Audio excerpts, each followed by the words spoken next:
Good afternoon, ladies and gentlemen, mothers, fathers, daughters, sons, brothers and sisters. Welcome to the grand finale. It is the MX-5 Supercup Series 2, round number 6. We head stateside for the grand final of this series. It is Laguna, Seca. Cannot wait for this. My name is King Kodiak. I'll be your commentator throughout this evening's race. We are just waiting for the... my landline going off. That's joining in as well. Just waiting for the lobbies to get up and running, and we will then head to the track to get the last qualifying session of the season underway. Let's get the music running so we have something other than my dulcet tones in the background. Right, without further ado, let's do that. So that is how the championship standings currently look. Mark Pim, come back, come here, pause that. Right, so Mark Pimlott did get a bit of a lead following on from Snetterton last time out. Ben Oates had a horrendous round.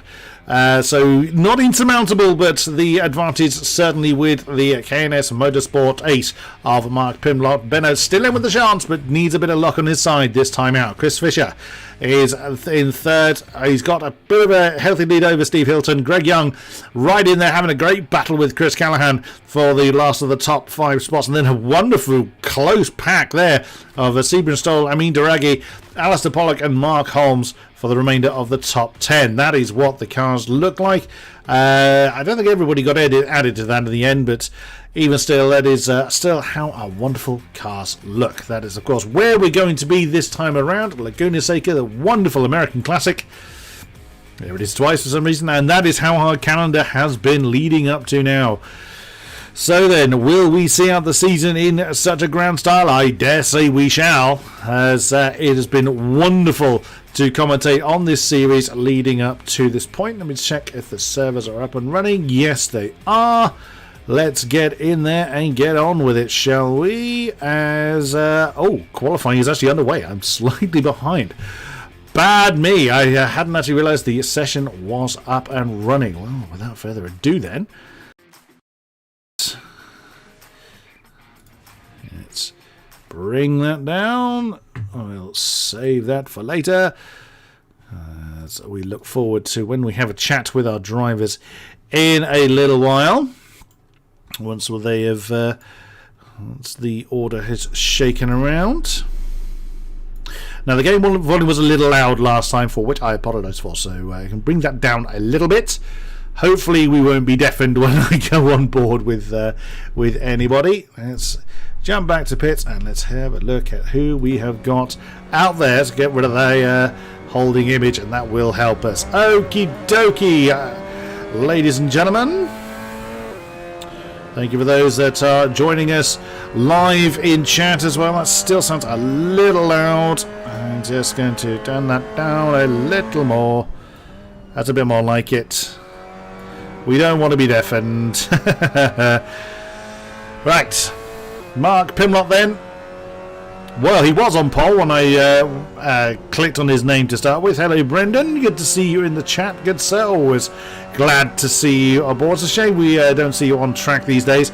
But it's good to see you nonetheless. I've made an error with... What's going on here? One of my windows has gotten stuck. That's never helpful. Never mind. I will work around it. That's Mark Pimlott coming towards the end of the lap. Looks like he's giving his tyres a bit of a shake. At the moment, it's Chris Fisher at the top of the tree. In the 87 car. He's coming up to the corkscrew. Enough to... it's such a drop there. It's enough to leave your lunch behind. Now, is my car trying to fly off into the centre of the earth? Nope, it's behaving itself this time. It is in the pit lane. I didn't think it would be long before... Oh, wow! Mark Pimlott gives a big argument with someone. I can't see who that is he had an argument with. Oh, my goodness. It wasn't Angel. Is it Rob Whitney? It was. It was the number 7 car. Rob Whitney having a bit of a contretemps with Mark Pimlott, our current poleman and championship leader. Oh, dear, oh, dear. That won't be viewed on very favourably at all.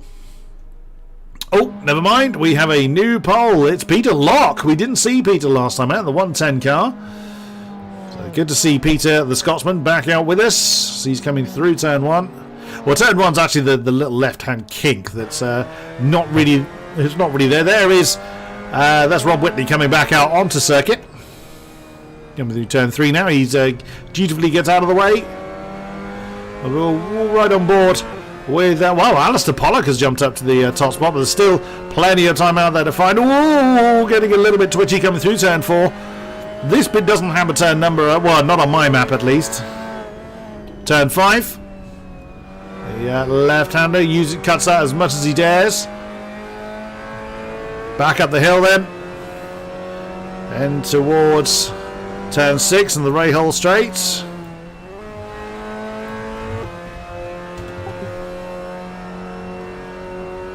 And towards the dreaded corkscrew. It's one of those corners that everybody just instinctively knows. A few people are going for a few off-track excursions. There's Mark Holmes now at the top of the tree with a 42.8. I'm just checking that my map has the correct number of corners on it, which it does. We've just gone through turn 10. Towards turn 11, and wow, all the way over to the right hand side opens up the exit of the final turn. Currently 4th, 1.3 seconds down from the top spot of Mark Holmes. Does he improve? Not the beg your pardon, yes he does. It's a new pole time. Oh, it was briefly a 42.6. That has just been decimated by the 87 of Chris Fisher. What a lap, 140.9. Finds 1.7 seconds over everybody else. Oh dear, Angel Caballero. I can't get it right. Caballero went for a bit of an excursion there.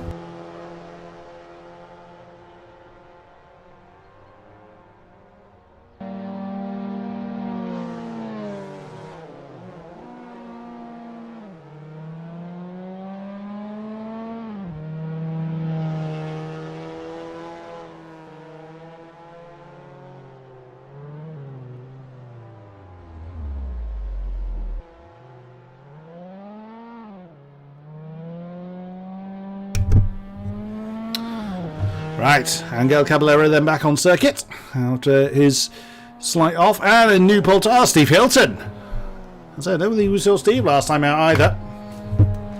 Another one of the KNS squad. So carrying on his merry way. 140.648, still 12 minutes of qualifying left. Plenty of time for our drivers to find some more time out there. Chris Fisher in 2nd, Peter Locke 3rd, Mark Holmes 4th, Alistair Pollock in 5th position. Still have yet to... Whoa, Kev Straw's just had a... someone's gone past him. Who is that? I think that's our championship leader that's just gone past him. Yep, it is indeed Mark Pimlott, the 520 car. Sweeping through turn 9, or Rainy Curve as it's known. New pole time ass, Benjamin Oates. Champion-elect in the 72 car. 139.7. New time as well from Jay Douglas. In the 751 car. Slots in 8th position. 3 and a bit seconds off the top spot. Which may sound a lot, but in these cars, it's not necessarily as bad as you might think. Oh, Stefan Geigu. Knocking on the door of the 130s. The 139s, I should say. 130, that'd be impressive. Greg Young has also set a new time. Where was your time, Mr. Young? In 3rd. There he is in the 17 car. Very nicely done. Very nicely done indeed. Oh, Chris Fisher's gone for a bit of a wander. Where's he done that? Oh, get out of the way! That's on the way to turn 5, I think. Oh, and Amin Daragi has parked. Where's he done that? That looked like it was the exit at turn 1. Oh, Peter Locke's also gone for a wander somewhere. Oh, down by the corkscrew, it would seem. Oh, wow, you met the wall. Nicely done. Where is Mark Pimlott? He's pressing on up the hill towards the corkscrew. Down in 12th now, but plenty of time to do something about it. 10 minutes indeed. Into the corkscrew he comes. quite see who that was ahead of him. Can we see from the onboard? Not really. Oh, Chris Fisher's off the road again. You can see when the name highlights red, it means they have gone off track or they've stopped. And he's returned to pit, so I didn't get a chance to see where he'd had an excursion. Jay Douglas again has improved his time up to 8th position. As Mark Holmes is who the car in front of was. Does Mark Pimblett improve? He does. That's another 39 on the board. It's a 39.869. Slots him in 2nd position, and Ben Oates has gone off the road. And there he was. Didn't quite see where that had happened. 16 drivers join us tonight for this wonderful circuit.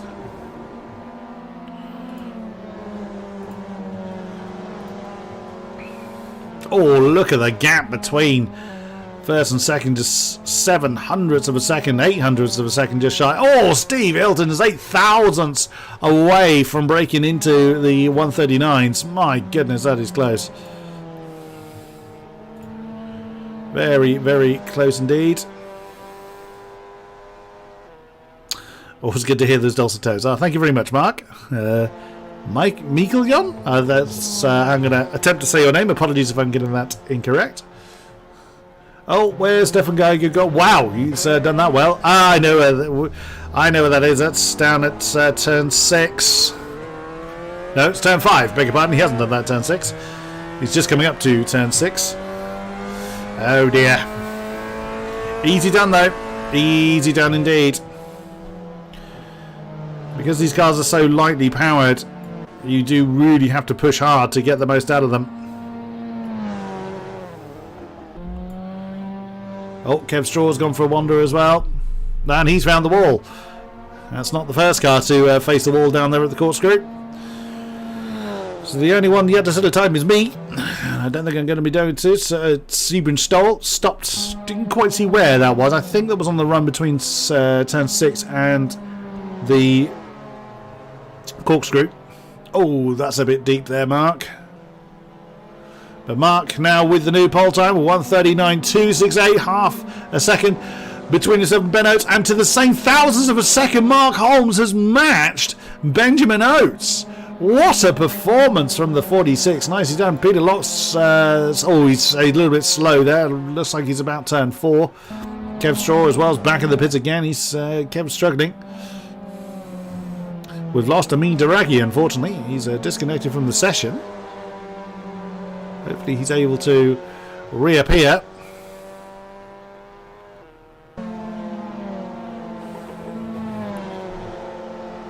Oh, hello, Mr. Badger. Good to see you. Oh, no, we've lost Kev Straw. Unless he's decided to drop because that's as good as he thinks he's going to do. And Amin is disconnected as well. We've still got another 6 minutes to go, as my timing information seems to have disappeared. There it is. Well, we still have 6.5 minutes to go, so it'd be a bit of a shame if Kev Straw and Amin Dareki are having trouble so they can't complete the qualifying. Now then, I've been given the championship connotations, and it is between Ben Oates and Mark Pimblett, our top two. So then, if Ben finishes ahead of Mark... Now, it says the title fight continues. I think he means in race 1. Bear in mind that there were 3 races, and glad to see that Kev Straw and Amin Daraghi have reappeared. Oh, another improvement from Mark Pimblett at 39 flat now. On the board from our championship leader, as Ben Oates has abandoned that lap, letting someone through. So, if Ben finishes ahead of Mark, the title fight will continue. If Ben finishes 3rd... Mark must win to take the title. If Ben finishes 4th, so this is of course if Ben Oates finishes behind Mark Pimblett. So if Ben finishes in 3rd, Mark must win to secure it. Ben cannot do anything else to overcome the points deficit if that's the case. If Ben is 4th, Mark must be 2nd, or at least 2nd. And if Ben is 5th or 6th, Mark must finish in 3rd. And any lower than 7th and below for Ben Oates, and it is a done deal irrespective of what Mark does, I think, unless Mark has a similar fate, but we will see. So, still up for grabs, but Bennett's going to need a bit of luck swinging his way to take the title fight to the line.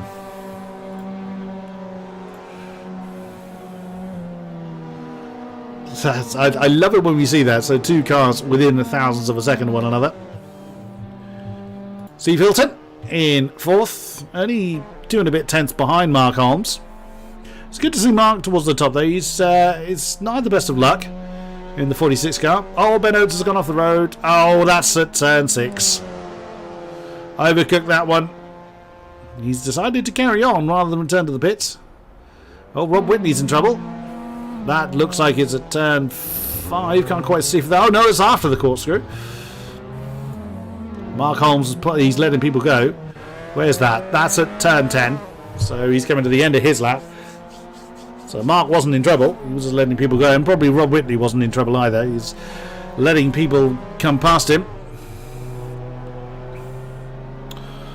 And a new second position lap for Stefan Geigu.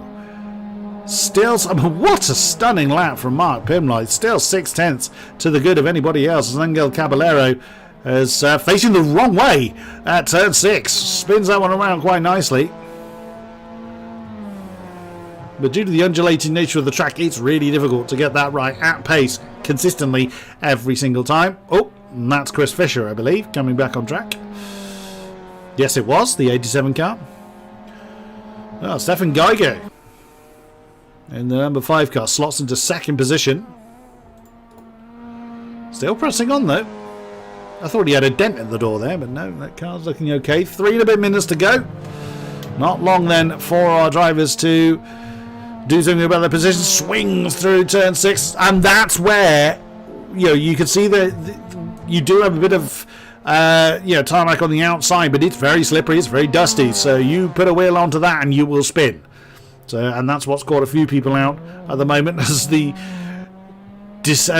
Stefan Geiger descends through the corkscrew, leaves his lunch behind, swings through turn 9. Chris Fisher's going exploring again in the 87 car. Oh, didn't quite meet the apex of turn 10 there. Pressing on nonetheless though. Goes through the final turn. Greg Young, a 40.0. It's his 6th position. Only about half a tenth behind Steve Hilton. Is that an improvement for Stefan Geigu? I don't think it was. It was a little bit of an improvement. A few more cars coming over the line. Where's Ben Oates? There he is. So they're the main 2 championship protagonists, as they have been all season long, quite frankly. Kev Straw rejoining us. Ben Oates over the line. I'm assuming that was an out lap. Let's follow him through then. That's right on board with him. Down towards turn 2. That's someone flying. Well, it looked like quite wide. Oh, and the car misbehaving for Ben Oates. That's not a great way of starting the lap, so this may well be compromised already. Into turn 3, and he clouts the apex really hard. So again, this lap's not going well, but he presses on nonetheless. The apex curb is not quite so severe at turn 4. Oh, get out of the way. Nicely done. I couldn't quite see who that was. Sweeps through turn 5. Up the hill. There's the dreaded turn 6. Several laps have already been compromised here. Oh, lovely. Very nicely done from Ben Oates. Up the hill. Into the corkscrew, heavy on the brakes. Hold your breath, well, hold your stomach at least. Bang! There. Down through towards turn 9. Foot absolutely nailed to the floor. Oh, was a little bit of a lift there. Now turn 10. Oh, and he's backed out of it. I wonder if he's going to go again. He's just about, wrong camera. He's just about got time to do another lap. He should just about beat the flag. He's going to be close, mind you. I'll be surprised if that's an improvement. And unsurprisingly, it wasn't. So checker flag now out. Rob Whitney and Kev Straw, I think, had already left the session, and Amin Daragi has parked it. Where's that? Oh, it was on the start finish line. So, oh dear, Amin Daragi, who we've seen fighting in the for the podium spots before, is parked. Stefan Gaigu cannot improve any further. He's parked it, and Angel Caballero as well has gone for an explore, so he won't be improving. Where's Mark Holmes? There is Mark. Is he on a lap coming up the hill towards turn 6? He's pressing on. We can hear there's a car behind him. Can't see who, unfortunately. Steve Hilton can do no more. He will start no higher than 5th position. Peter Locke no higher than 7th. Alistair Pollock in 8th. Jay Douglas in 10th. As people are now leaving the session, as is the norm for Assetto Corsa. Once the qualifying is done, they leave the session, and the session is rebuilt with the grid correct for the race. Can Mark Holmes improve? Through the final turn. Oh, very misbehaving car there. Down towards the line, and Ben Oates has crossed the line. Oh, so close. Well, it's actually close to Stefan Gaigu's time, but he can improve no further. And that'll be 3rd for Ben Oates. That's not what he wanted for his championship host. Mark Holmes, I think, improved. Is the tower does get a little bit messed up with people leaving the session, so slightly difficult to tell. We will get a full rundown of the grid when we head trackside, but that's another pole position for Mark Pimlott. Well. He's in the best position to capitalise on his championship lead. We have been joined by Mr. Pimlott joins us. Well, that's a way to start the day, isn't it? Yeah, no, that's pretty good. Happy with that. I should hope so. So, I mean, that was quite an impressive pole time. Is Laguna Seca a track that you're particularly familiar with, or is this just lots of practice? Last time I played this was on a PlayStation 2 using a pad on Gran Turismo, so it's been a while. Wow, my goodness me! I dread to think what it must be like for a practice circuit for you. No, I mean I put in plenty of laps. Rightfully or wrongfully, I put in I think about 130 practice laps. So if I can get it right, it's I'll be happy. Well, you're certainly in prime position to do so. So best of luck, good sir, and we will see you on the other side. Thank you very much, Mark Pimlott. Cheers, guys. Thank you. Second place in the championship, still in with a chance of it. Benjamin Oates joins us in the chat. Hello to you, sir. Good evening, guys. Well then, what are your thoughts heading into race number 1? So I've I thought I was gonna have a bit more speed here, but I'm struggling to keep the consistency on the lower end of the 38s. I seem to be a bit stuck in the 39s at the moment. And then just so much traffic in qualifying, and then I finally get there on last lap and my second up, coming round the last 2 corners, and I just put it straight into gravel, getting excited. So as I say, we've seen it several times already, particularly around turn 6 on the lead up to the corkscrews.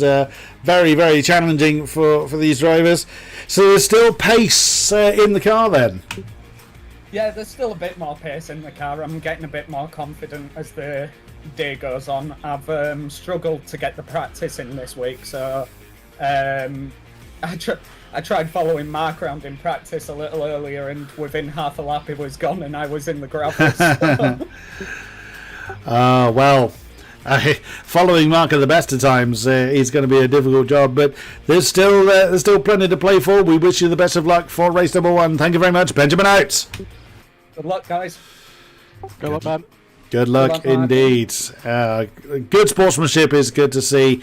We will see you on the other side as the drivers then start to make their way to the grid. Just looking to see if the server's been rebuilt yet. Doesn't look like it has. So as a reminder, Ben has to finish ahead of Mark to keep the championship fight alive. If he doesn't, if Ben finishes in third, Mark must win to take the title. So if Ben is second, the title fight does technically continue, but it's obviously then even more luck needed for Ben Oates. If Ben finishes fourth, Mark must be second or better. If Ben is fifth or sixth, Mark must be on the podium to seal it, else the title fight continues to roll on. If Ben finishes outside of the... If he finishes behind Mark and outside of the top 7, it's pretty much a done deal by that stage. So nothing too complicated then. Hopefully, we'll get a teams championship as well. That's something that unfortunately has kind of fallen by the wayside a little bit, as in the monitoring of. So we'll see how that comes out if we get that particular graphic. Still waiting on the session being rebuilt, and just as I say that, it has reappeared. So then, let's get into the session. It's also good to see that my car is not somewhere out at the car park and not falling through the earth. It's actually where it's supposed to be. Always good to see. Okay. Into the session we go. Right, let's get out of my vehicle. As, of course, that's not particularly conducive. I didn't mean to do that. Alright, let's roll that back.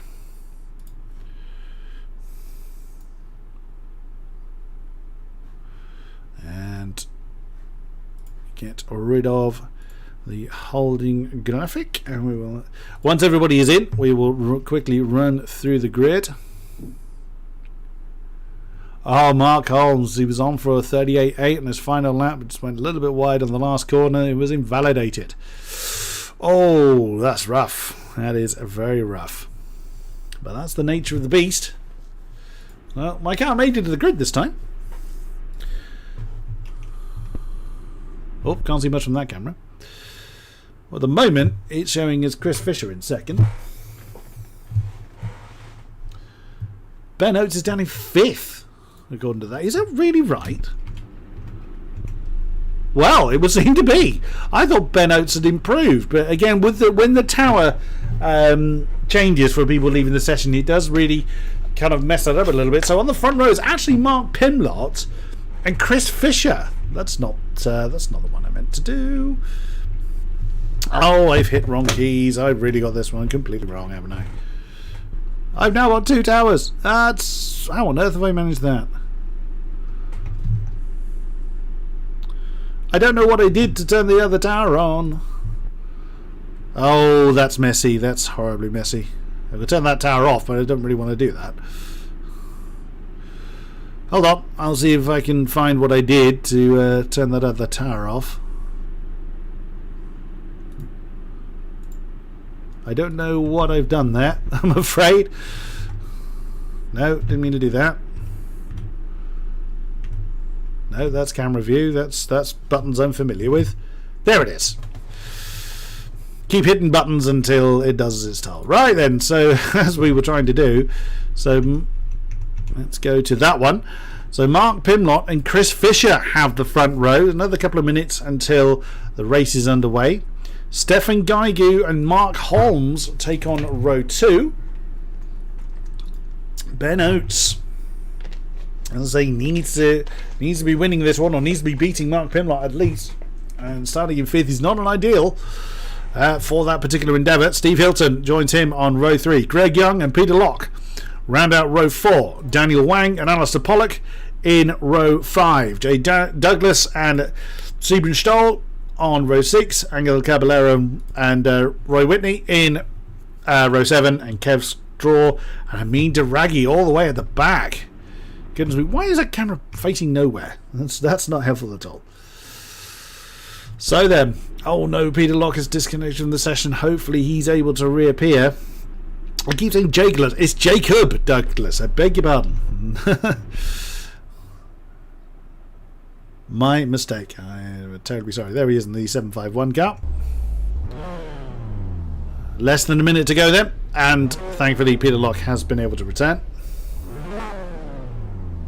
So good to see him back. I said Roy Whitney, I swear it's Rob Whitney. Goodness me. Getting all the names wrong. So then, last round of the season.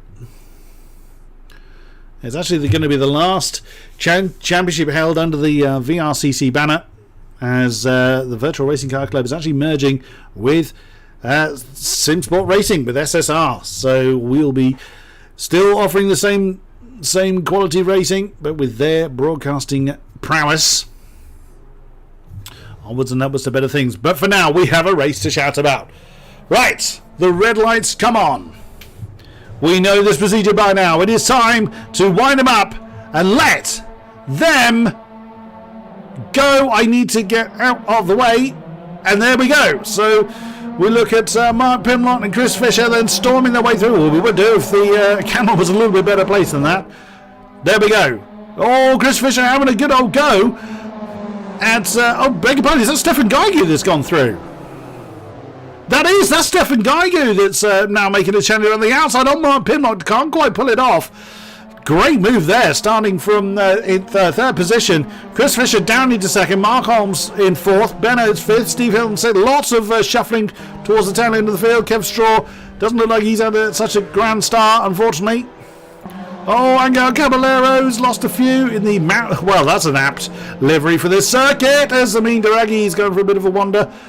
But there is Mark Pimlott holding on to the lead. Ben Oates and Mark Holmes side by side coming through turn 5. And still side by side as they come up the hill in towards turn 6. Ben Oates is going to have the inside line. Surely that's going to be advantage to the 72. No, Mark Holmes has actually beaten him out. He had the traction and momentum leaving turn 5. And is that Mark Holmes? No, that's Stefan Geigu. From challenging for the lead is now down to 4th. It's whoa, he's gone really deep at the corkscrew. He's losing a lot of positions here. And that's Ben Oates to conquest in. There he is on the inside line. My goodness me, that's unraveled very quickly. That's Steve Hilton now challenging for position. Lots of challenging going on. That's Jacob Douglas. Alistair Pollock is in trouble. He's falling down through the field. Peter Locke and Amin Daragi are swapping round, coming through turn 10. Lots of scrapping going on. There's Kev Straw in the Monochrome Racing 21. Streaking away up front. Mark Pimlott is streaking away, stretching his legs 3 wide as we now come through turn 1. Oh my goodness me. Oh no, there's trouble. There's Geigu that's gone round. I didn't quite see who's... Oh no, it's Ben Oates. Benjamin Oates' tangle was Stefan Geigu. I think Ben's going to take the pit lane exit as he recovers. Yes, he does. Oh no, that is absolutely disastrous for Benjamin Oates. That's pretty much summed up his championship challenge. The tangle was Stefan Geigu. Stefan's going again, but he's behind Ben Oates. There he is. Just fending off Jacob Douglas. Well. All Mark Pimlott has to do is finish now. And he will have sealed the deal with a couple of races still left. Amin Daragi, from starting in last, is now challenging the Mountain Dew flavoured Angel Caballero, who catches the apex a little bit too hard at turn 5 and has lost several positions. Peter Locke and Ben Oates are having an argument. Oh, Steve Hilton's off. That's at turn 6. He's gone too wide. It's so easy to do. As I was mentioning earlier, you dip a tyre onto that dark grey concrete. It's so dusty and slippery, the car will just spin. And that has dropped him all the way down to 14th place. That's Angel Caballero. That's gone for a wonder. Chris Fisher's in trouble. That's down towards turn 10. I suspect the issue would have happened. He's gone a bit too wide at turn 9 after the corkscrew. And that's dropped him from 3rd to 7th. Now down to 8th now as Ben Oates has just gone past him. Fastest lap for Mark Pimlott. Nope, for Mark Holmes, I beg your pardon. We're seeing the 39s already. Oh, Jacob Douglas has lost a few positions, has he? Can't quite see where he is. There he is. I think he may have just been a little bit slow coming out of that final turn. That's dropped him down a few positions. Angel Caballero is going again. Well, looks like Mark Holmes, certainly judging by the last lap time, is homing in a bit on our championship leader. Ooh, that was I thought Mark Holmes was going to fly off the road there. There is our championship leader then, the number 520 K&S racing car. On board with Mark Pimlott. Nothing really to see there. Just keeping an eye on the delta between the two marks. Around about 1.8 seconds at the moment. Greg Young all the way up to third. What a great result that would be if he's able to hang on to that one. About 3 seconds between himself and Daniel Wang. Again, that'll be a very strong result for the 86 if he's able to hang on to that one. Oh, Sebring Stoll's got a lot of company behind. Not least of which is Amin Daraghi, who's been storming through the field and starting stone dead last. And he's dragging Benjamin Oates with him. Oh wow, I thought Amin was going to try and dive on the inside of turn 9 there. It's not really an overtaking opportunity. He was going to try and force the issue, but... Oh wow, Ben Oates is having a fight. Nudges the back of Amin Daraghi as Alistair Pollock has had trouble. Oh, as I've looked away, Amin Daraghi and Sebring Stoll have... they've tried to have an argument, but Sebring has hung on to that one. Look at this. Riding on board with Benjamin Oates then. Chris Fisher right behind. Bear in mind, Chris Fisher started on the front row. Amin Daraghi sizing up and moving the inside, coming down towards turn 2. Oh, but he bails on it. I think that might have caught Benjamin Oates a little bit by surprise. There is Amin Daraghi and Sebring Stoll come together.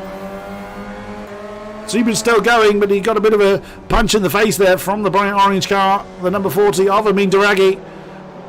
Chris Fisher's got a great ringside seat for this scrap going on. Right behind them as well, Peter Locke and Stefan Gaiu are locked at about off a 9th position.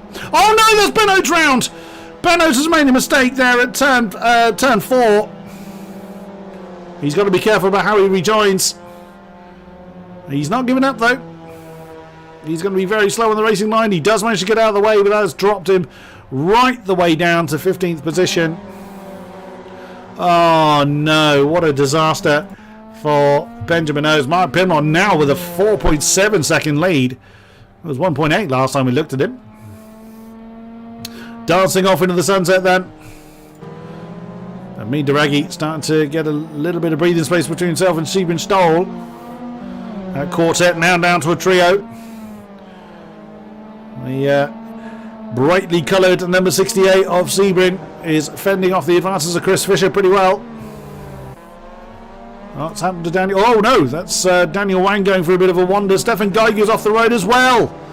Now they weren't together, so there are two separate incidents that just happened about the same place. Oh, what a shame for Daniel Wang. He was up to 4th, but sadly one mistake has dropped him through the field.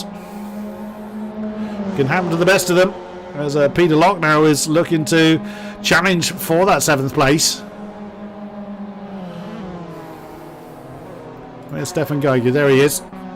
Down to 12th now as Stoll and Fisher have swapped round as Sebring Stoll's gone way too deep on the exit of turn 2. He's hung on in there though. He's got the inside line for 3. Well driven for Chris Fisher. He could have easily just turned in to the apex and taken the nose as the 68 off, but he didn't. Very well driven indeed. Oh, Alistair Pollock's off. Alistair just cannot get a break. He's really struggled these last few rounds, unfortunately. Whoa, there's Angel Caballero that's doing some drifting in the background. Chris Fisher still with Sebring Stoll. Daniel Wang and Peter Locke still locked in battle as well. How many times has he heard that one in his racing lifetime, I wonder? Ben Oates has just gone past Rob Whitney as well. He's not giving up. Fair play to him. Oh no, Amin Daraghi's off! He's facing uphill at the corkscrew. Don't turn in front of there. He's trying not to lose too much time, but that just goes to show it can have, a mistake can happen to anyone, and the car is so bizarrely loaded. Because Angel Caballero has made a mistake at exactly the same point as well. Oh, I beg your pardon. That's turn 6 where he's made the mistake. As no such troubles affecting Mark Pimlott. Fisher and Stoll still locked together. Locke and Wang behind them. Bit of a gap forming between Peter Locke and Chris Fisher now. We'll keep an eye on this battle for 4th. Oh, wow! I think you braked a tad late there, sir, and locked your brakes. There was no... Well, we didn't see an impact between Sebring Stoll and Chris Fisher. There's Peter Locke closing in. Daniel Wang's going to have company from Jake Douglas. Oh, as the 86 car got very, very lively there. But he caught it very nicely. And continues on his merry way. This track is really not to be underestimated. It is a very, very tricky circuit. Oh, Sebring Stoll just dips a wheel into the dust at turn 5. It's not so bad to do it there. It's here at turn 6. We've seen quite a few people be bitten by doing exactly that. Sebring Stoll was flirting with that grey tarmac on the outside line as Kev Straw and Alistair Pollock swap round. That's Rob Whitney directly ahead of them. And Gail Caballero some distance behind them, unfortunately. Let's look at Jacob Douglas. Actually, I beg your pardon, let's look at... That's Stefan Geigu and Amin Daragi. That's how close they are now. As Alistair Pollock and Rob Whitney swap round. Oh no, that's Amin. He's made a mistake there. He caught it so that he didn't slam into the wall, but that is going to lose him time. Lost him in position right behind them. Benjamin Oates and Steve Hilton. So Ben trying to recover last time. So he's going to try and wrestle the 11th position from Steve Hilton. And Alistair Pollock is off at turn 9. I beg your pardon, turn 10. His race going from bad to disastrous for him. A 39.2 for Benjamin Oates. He did say he was still pacing that car. But alas, he's not using it where he wants to. And that's Stefan Geigu off. The number 5 is off again. Stefan Geigu is really, really struggling this time. Oops, as he bounces along on the exit turn 2. Oh dear, oh dear. Well, Steve Hilton is not obliged to let Benjamin go. Oh, he may opt to, just because of the pace difference between them, but he's not obliged to. That is for position. He is perfectly entitled to fight to defend. I'll try that entire sentence again. He is entitled to defend that position. That's Amin Daragi already ahead of him. Oh, Struth! That shows you how hard Benjamin Oates is pushing. Oh, this could get lively! Oh my goodness, going 3 wide on the run up to the corkscrew is only ever going to go wrong. Benjamin Oates is just bouncing over. My word, that went horribly wrong very, very quickly. Amin Daragi is off into the dust, rather the innocent victim of that. Can't see him in that camera. There's Steve Hilton. I think he's just gone through the shot there. There he is, but Benjamin Oates has carried on. Stefan Geigu now up into 10th position. Oh, just as I say that, Stefan Gaigu's had trouble. He's just lost that position to Steve Hilton. He wasn't involved in the incident, so he's not letting people through. Personal best for Jake Douglas, who's having an argument with Daniel Wang for 7th position. Oh, is he going to go for an inside maneuver at turn 2? He's alongside. Daniel has a bit of a twitch. And that is 7th position to Jake Douglas. Right ahead of them, Peter Locke and Sebring Stoll for 5th place. Oh, Sebring a little deep there at turn 3. If they carry on fighting like that, those two pairs are going to come together. Oh, what a great run from Peter Locke there. Great move on the inside line coming through turn 4. And he has got that position before he gets to 5.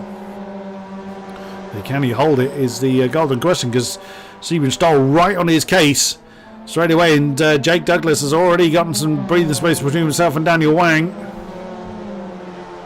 Up the hill towards the corkscrew once again. As the 110 cuts the nose of the 68 off. Down through the corkscrew. Oh, that's not a great line for Sebring Stoll.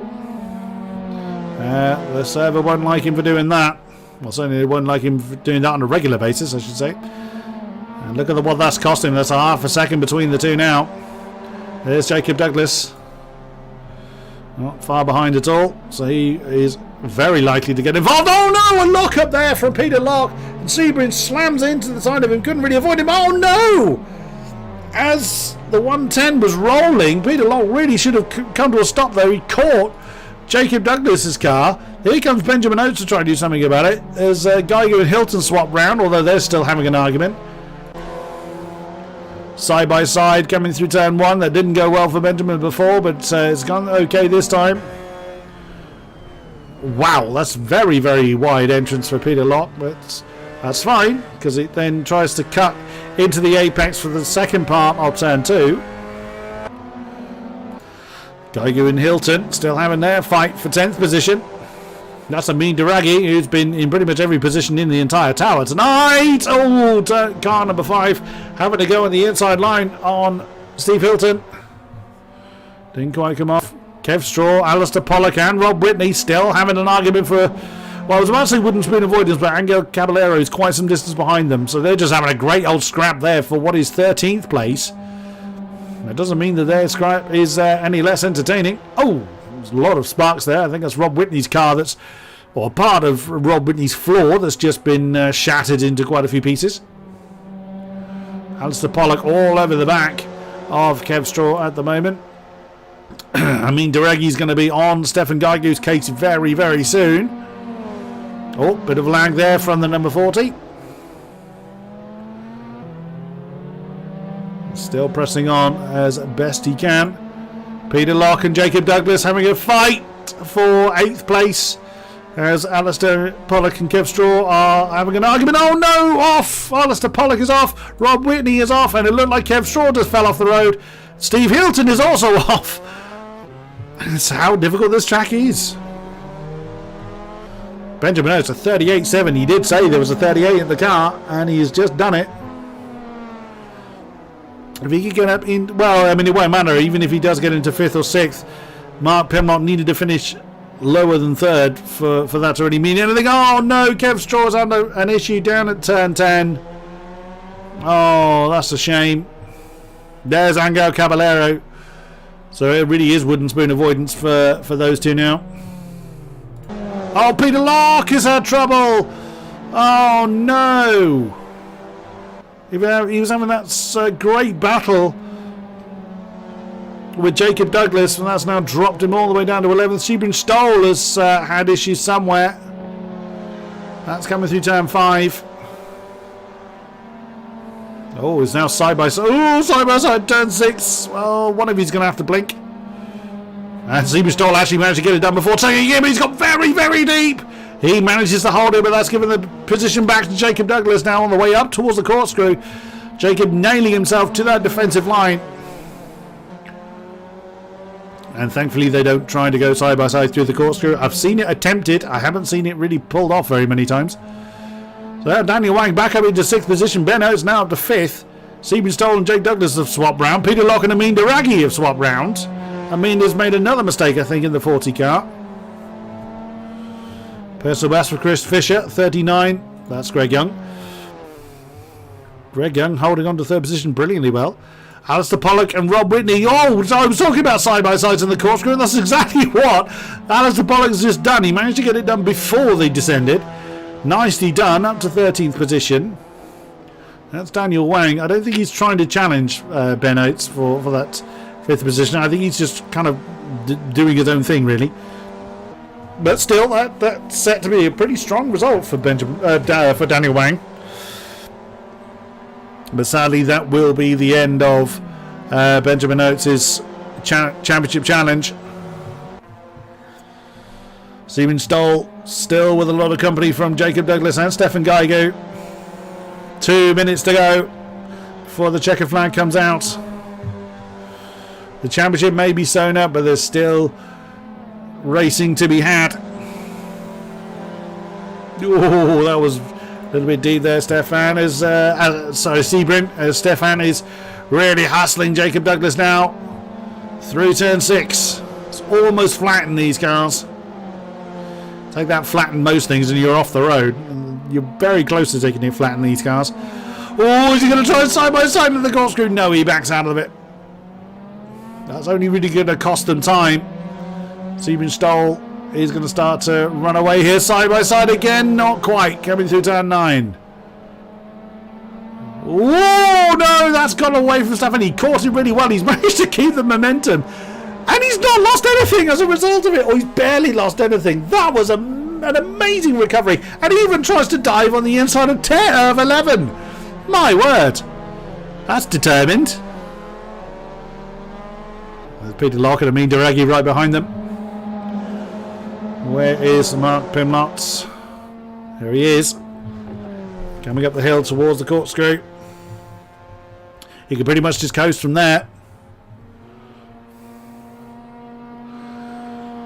But still pressing on nonetheless. Yeah, he's got Angel Caballero not too far ahead of him, but I would imagine there's not going to be too much going on there. Oh no, Peter Locke's gone off the road. I mean, Duragi's gone past him for 10th position. That's Steve Hilton coming through. Peter Locke wisely lets him go. Doesn't try and cut back onto the track. That's down at turns 3 and 4. Oh, Jacob Douglas and Stefan Geiger now swap round. That's at turn 5.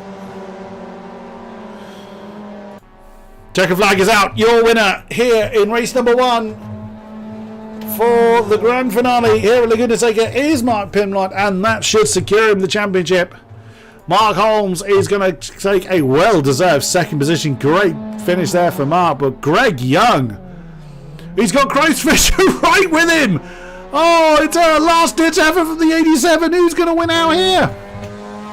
Oh, Greg Young just about, and only just, manages to fend off the advances of Chris Fisher to round out the podium. That's a great result for the 17. Chris Fisher fourth. Benjamin Oates is going to finish a distant 5th position. Amin Daragi is off the road again. This has definitely been a race to forget for him. That's Peter Locke coming through. Daniel Wang, good finish for him in 6th place. Sebring Stoll has been in a lot of fights tonight.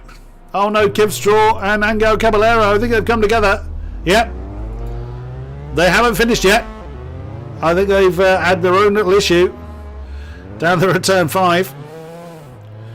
So Geiger in 8th, Jake Douglas in 9th, Steve Hilton 10, Peter Locke in 11th, Amin Daragi over the line in 12th. Alistair Pollock had some wonderful fights with Rob Whitney and Kev Straw earlier on, but comes home in 13th place. There is Rob Whitney's car, taking 14th position. Kev Straw still with a couple of corners to go. Looks set for 15th position, rearranged tail end on his car. It was highlighted earlier in the pre-race briefing that Kev Straw has taken part in at least one race in every single series that the VRCC has held. That is a very impressive stat. And Angel Caballero is going to come over the line for the wooden spoon in 16th position. What a race! That was fabulous stuff from our competitors. My word. Well, well, well, what can you say to that? So Mark Pimlott takes the top spot and is likely to have taken the championship. I'm going to wait to be have that one confirmed, as we have got, let me just switch over to voice activated so that our participants can hear us. So then, Benjamin Oates, what a shame that your race started the way it did. I mean, a great recovery drive, but I'm sure that's not how you would have wanted the night to go. Yeah, I mean, I want to just say a massive congratulations to 2 people really quickly, which is Mark for winning the championship after that one. I'll try and give you a bit more hassle in the next 2 races. That was he eased my nerves a lot, that mate. Eased my nerves. And I want to say a big congratulations to Mark Holmes as well, because I know how much he wanted that podium this season, and yeah, 2nd place, what a way to get it. I finally got it, and I've promised Chris Callahan a shoey and a shout out. I don't have a webcam or streaming setup of any kind, so I will have to record that after race 3, and I will share it with the guys. Yeah, that was something started by Chris Callahan, was it not? Doing a shoey if they got on the podium. It was, and I'd had a number of races this season where I got very close to a podium, and Chris basically challenged me that if I get one, I had to do a shoey. And because he's unable to race with us tonight, I promised that if I got a shoey, I would give him a shout out. And now I've got to go and find a shoe. I don't envy you that task, sir. But I Thank mean, God I'm not wearing any to get all sweaty anyway. but fair play. I mean, that we saw a lot of mistakes, a lot of struggling with this track. It's a difficult track, and you managed to work your way through to third. I get fair play to you, Mark. You must be pretty pleased with that because you've had. I think it's fair to say your luck has not always been with you. No, I've been with the VRCC since the very start, and I've always been our equivalent of Mazepin. Lately, I've been doing all right. I'm not gonna lie, I did make a few mistakes in that race. Luckily, I was able to. I think quite a lot of time I was trading lap for lap with Mark without too much in it. But yeah, he was just way more consistent than I was, so he pulled away quite ahead. Fair play. Will we see a repeat of that in race number 2? Don't put too much pressure on me. No. I will do my best. And does it involve 2 shoeies if you do? No comment. I have not thought of that. I will leave that one between you and Mr. Callahan. I'm not getting involved in that. But fair play, Mark. Well done. Very well deserved, in fairness. Your pace was absolutely spot on. And may your luck hold. Thank you very much. And good luck stroke. Unlucky for having to do a shoey. Thank you very much. Mr. Pimlott, the AM champion of season 2. You had it pretty easy. Just initial pressure at the beginning, and then you just danced off into the distance. I can't lie. My heart rate was like off the charts at the beginning. I just couldn't get any consistency. Couldn't bring the lap time down, and I did see Mark closing in on me. So a little bit twitchy bum time up. Well, you could have fooled us. But then, in fairness, I mean, there was a lot of fights going on behind you. So I didn't really look at you a great deal, to be honest. So if you did make a mistake, it's only you know about it. Well, all I was trying to do was exactly that, not make a mistake, which probably meant, I don't know, braking too early for some of the corners, things like that, or taking the easy line, the simple line through, not going flat and things like that. So. Well, I have had confirmation the championship is yours. The gap now can't be assailed. I mean, it was only ever going to be one of you two, and the luck has really held with you. Yeah. You have every reason to be pleased with it, and fair play to Ben as well, because that fight has gone right to the wire. I think it's fair to say. No, absolutely. That our race at Tor Poznan, which, Chris, I don't know if you got to see the finish to that. It was brilliant racing with Ben. It was brilliant. It was fantastic racing all season, and he might have championship, but I'm going to try and make it a little harder for him for the next 2 races. Good man. Good man. Well, the server is up. The drivers are joining. Best of luck, gentlemen. See you on the other side. Yeah, thank you. Thank you very much. See you later, everyone. And there they go to get ready for race number 2. As mentioned, the drivers have now started to join the grid. So the grid for this one is formed from the race results of race number 1. And then race 3 is the reverse top 8 finishes of race number 2. So music is parked for now. Oh, more of that, please. Again, great result for a number of drivers as well. Not oh, I've got the holding image still on, haven't I? That's silly me. Not least of all, Greg Young, who finished right the way up there. Well done to him. It's so many decent fights throughout the field. I hope we see more of those.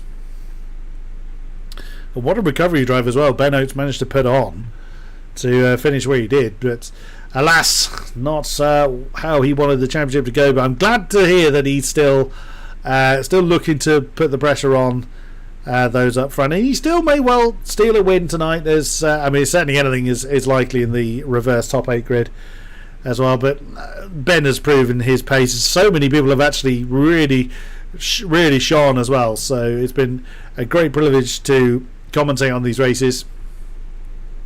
Whilst normally the Project Cars 2 is usually my thing, but P Cars 2 is pretty much parked for regular series now for the VRCC, as the VTCC, the Virtual Touring Car Cup, which will be getting underway very, very soon under, as mentioned earlier, SSR's combined banner. I myself will still be involved. I hope to still continue doing what I do best and continue the shouty bit. I certainly won't be taking part because I don't have the pace anywhere near what these guys do. But yes, that will be continuing. Don't have exact dates just yet, as the merger between VRCC and SSR was being completed before before the real work of the next VTCC was getting underway. But SSR will be inheriting pretty much everything from the VRCC. We'll be heading over to their Discord, getting everything sorted out for the next series and series there onwards. So onwards and upwards. Very much look forward to continuing my involvement with the VRCC. Just over a minute to go. And as we know, Mark Pimlott is going to share that front row with Mark Holmes. So there is the number 46. You can see at the back end of the shot. Row 2 is Greg Young and Chris Fisher. So Chris was on the front row for race number 1. And a pretty bad start. Worked his way back up to 4th. There's Ben Oates starting where he did last time in 5th position with Daniel Wang alongside him. Sebin Stoll and Stefan Gaigu take on row 4. Jacob Douglas and Steve Hilton on row 5. Peter Locke and Amin Daragi on row 6. Alistair Pollock and Rob Whitney in row 7. And Kev Straw and Angel Caballero take on row number 8. Okay, the engine rows are beginning to rise. The counter is just ticking down to 10 seconds. The red lights will begin very, very shortly. You can see they're ready to go.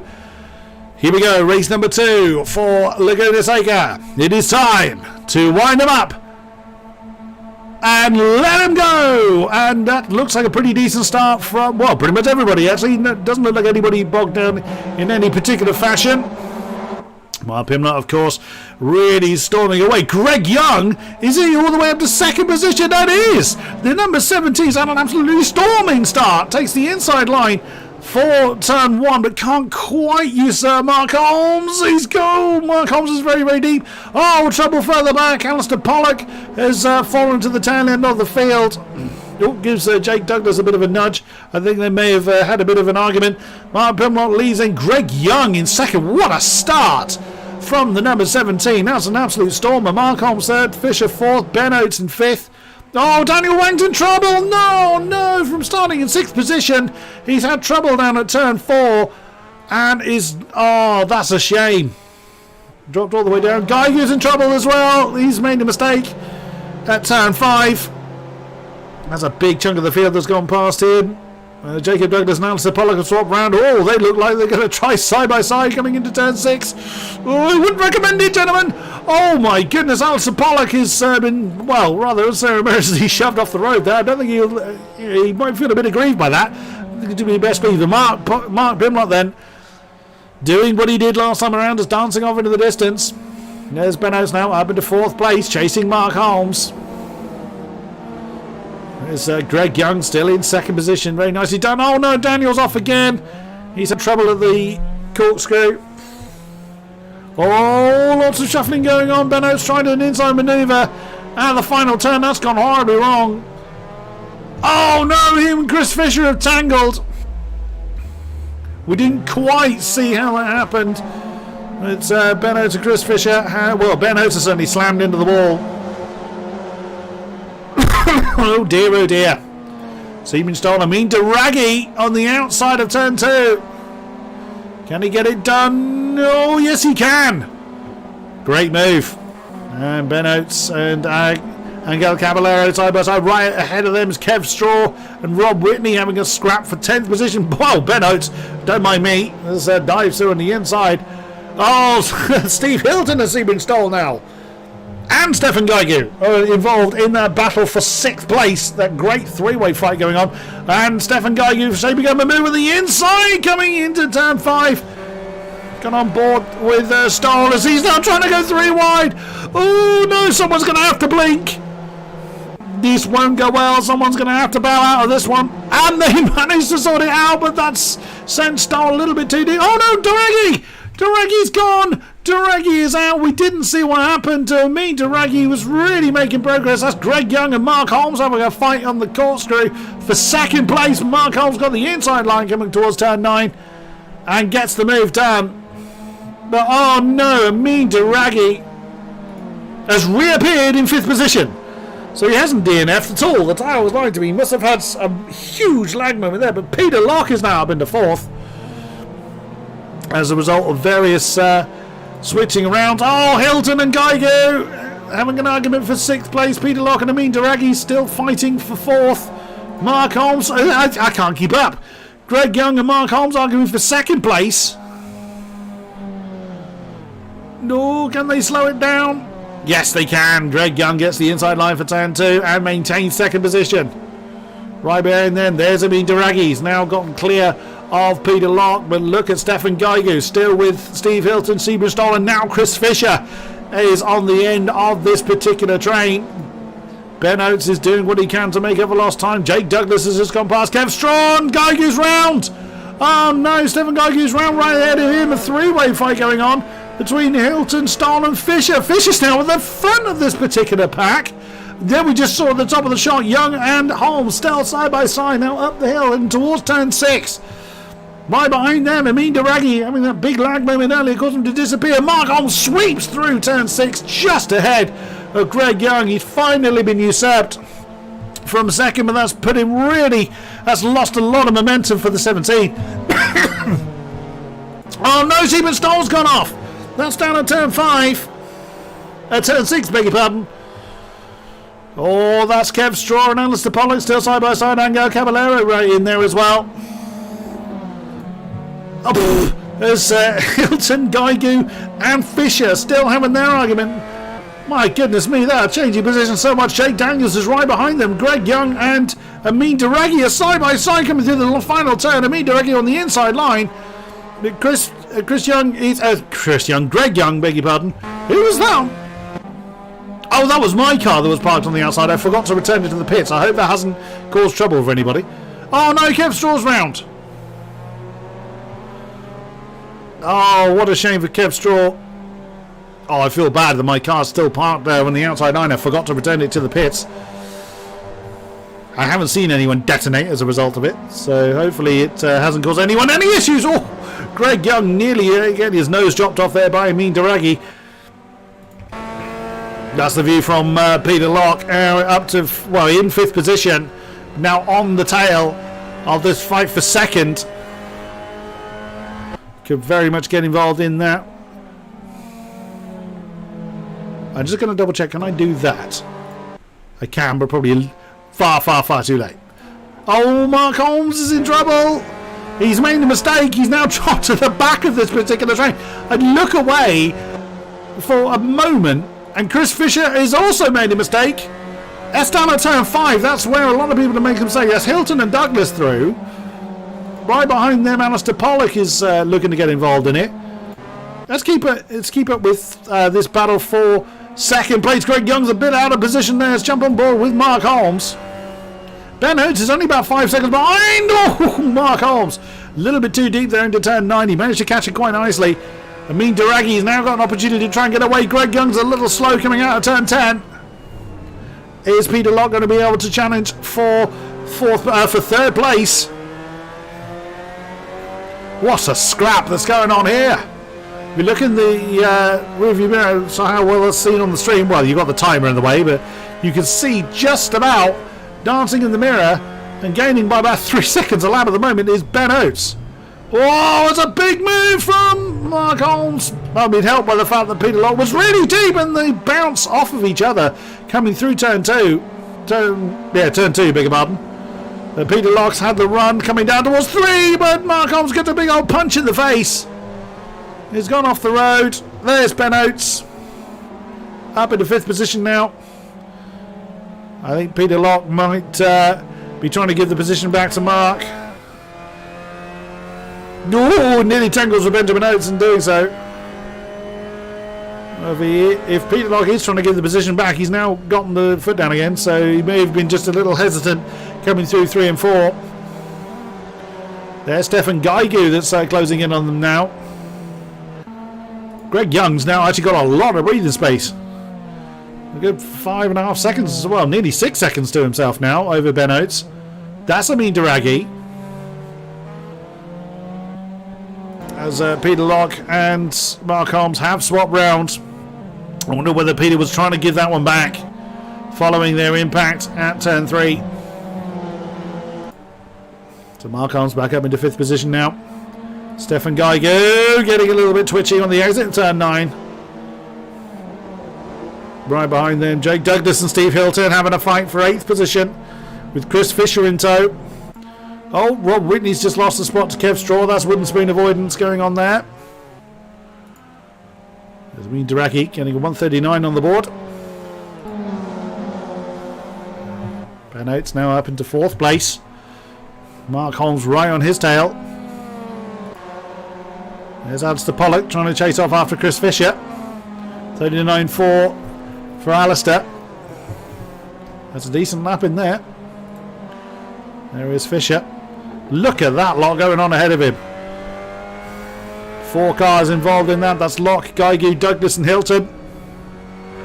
Oh, Steve Hilton's gone. Oh no, too exuberant on the exit of turn 3. Slams hard into the wall. Oh, careful how you rejoin. That's Angel Caballero coming up behind him. And he manages to rejoin, but Geigu and Douglas have swapped round. On board with Chris Fisher again, really involved in this 4-way fight. And Alistair Pollock now looking to get involved in this one ahead of him. Stefan Geiger in the reverse grid pole at the moment as Mark Holmes has just nailed Ben Oates. Well, that doesn't happen often. That's on the run up to the corkscrew as well. So Benjamin must have had a mistake coming through turn 6. Not often you see someone pull a move over Benjamin Oates. On board with Alistair Pollock. Look at this. He's looking to make this quartet a quintet. Look how close Geiger and Douglas are. Right in the midst of this pack. Oh, that's deep there for Stefan Geiger and he spun. Oh, Chris Fisher. How on earth did you avoid that? Alistair Pollock, however, did not. Oh, again, just when you think his luck is improving, and he ends up slamming into the side of an errant Stefan Geiger. What a great shame. Well, just to remind you who the leader is, it is this man Mark Pimlock, now by over 11 seconds. Amin Daragi still with about 4 seconds or so between himself and Greg Young. He's got 4.5 seconds ish between himself and Mark Holmes. Mark Holmes still fending off the advances of Ben Oates. Whoa! Just as we jump on board with Peter Locke, Jake Douglas has lost it. Bounces off the tyres on the inside line of turn 4. My goodness me. So Peter Locke and Chris Fisher climbing the hill rather. Sweeps through turn 6. Ooh, Fisher deep there, but has managed to keep his car pointing the right way. Stolen, Douglas now together.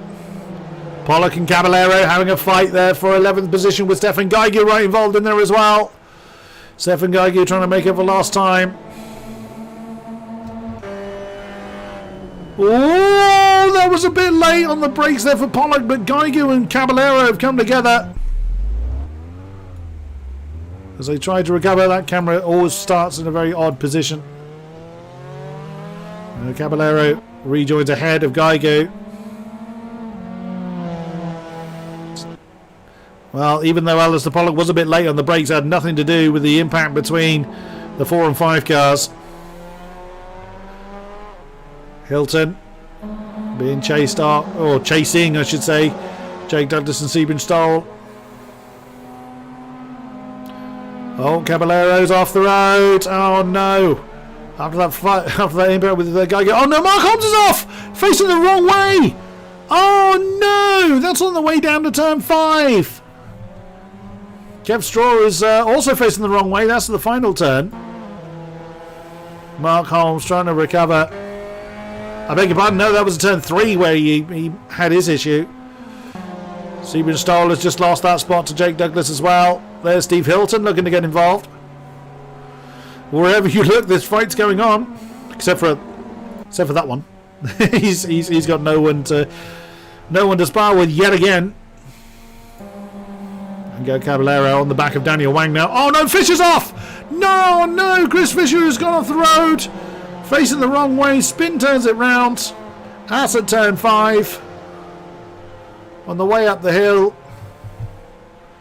Oh no, turn 6, beg your pardon. That's the corkscrew he's just coming up to. What a shame for Chris Fisher. But with how challenging this track is, you just never know what's going to happen. Hilton on the back of Stoll and Douglas now. What is now a battle for 7th place. Pretty much the only man we haven't seen facing the wrong way at some point has been Mark Bimlock. A bit of oversteer there, I think, for Steve Hilton. Oh no, it wasn't. He was just adjusting his line because Sebring Stoll had a bad run on the exit of the final turn. Side by side through turn 1. Down towards 2. Still side by side, but Steve Hilton with the inside line on the double left-hander. Oh, gets a bit twitchy though. Oh, a bit of a touch between the two, but manages. Oh, Greg Young's off. Oh no! He has managed to recover though, but he's lost a whole bucket load of time. Well, so much for that breathing space he had. That's all gone. That incident down at turn 4. What a shame for Greg Young. Jake Douglas has got himself. He's got himself some breathing space. Steve Hilton wishes he had. Sebring Stoll all over his exhaust pipe. Not far behind them, Alistair Pollock. Lots of damaged cars through this race. Still 4 cars in that shot though. There was 5 if you include Alistair's car. As we come into the corkscrew once again. That's turn 9 we're staring at, so it's a bit of an odd camera, that one. Alistair Pollock could easily get involved in this particular fight. Benjamin Host is now on the podium. My goodness me.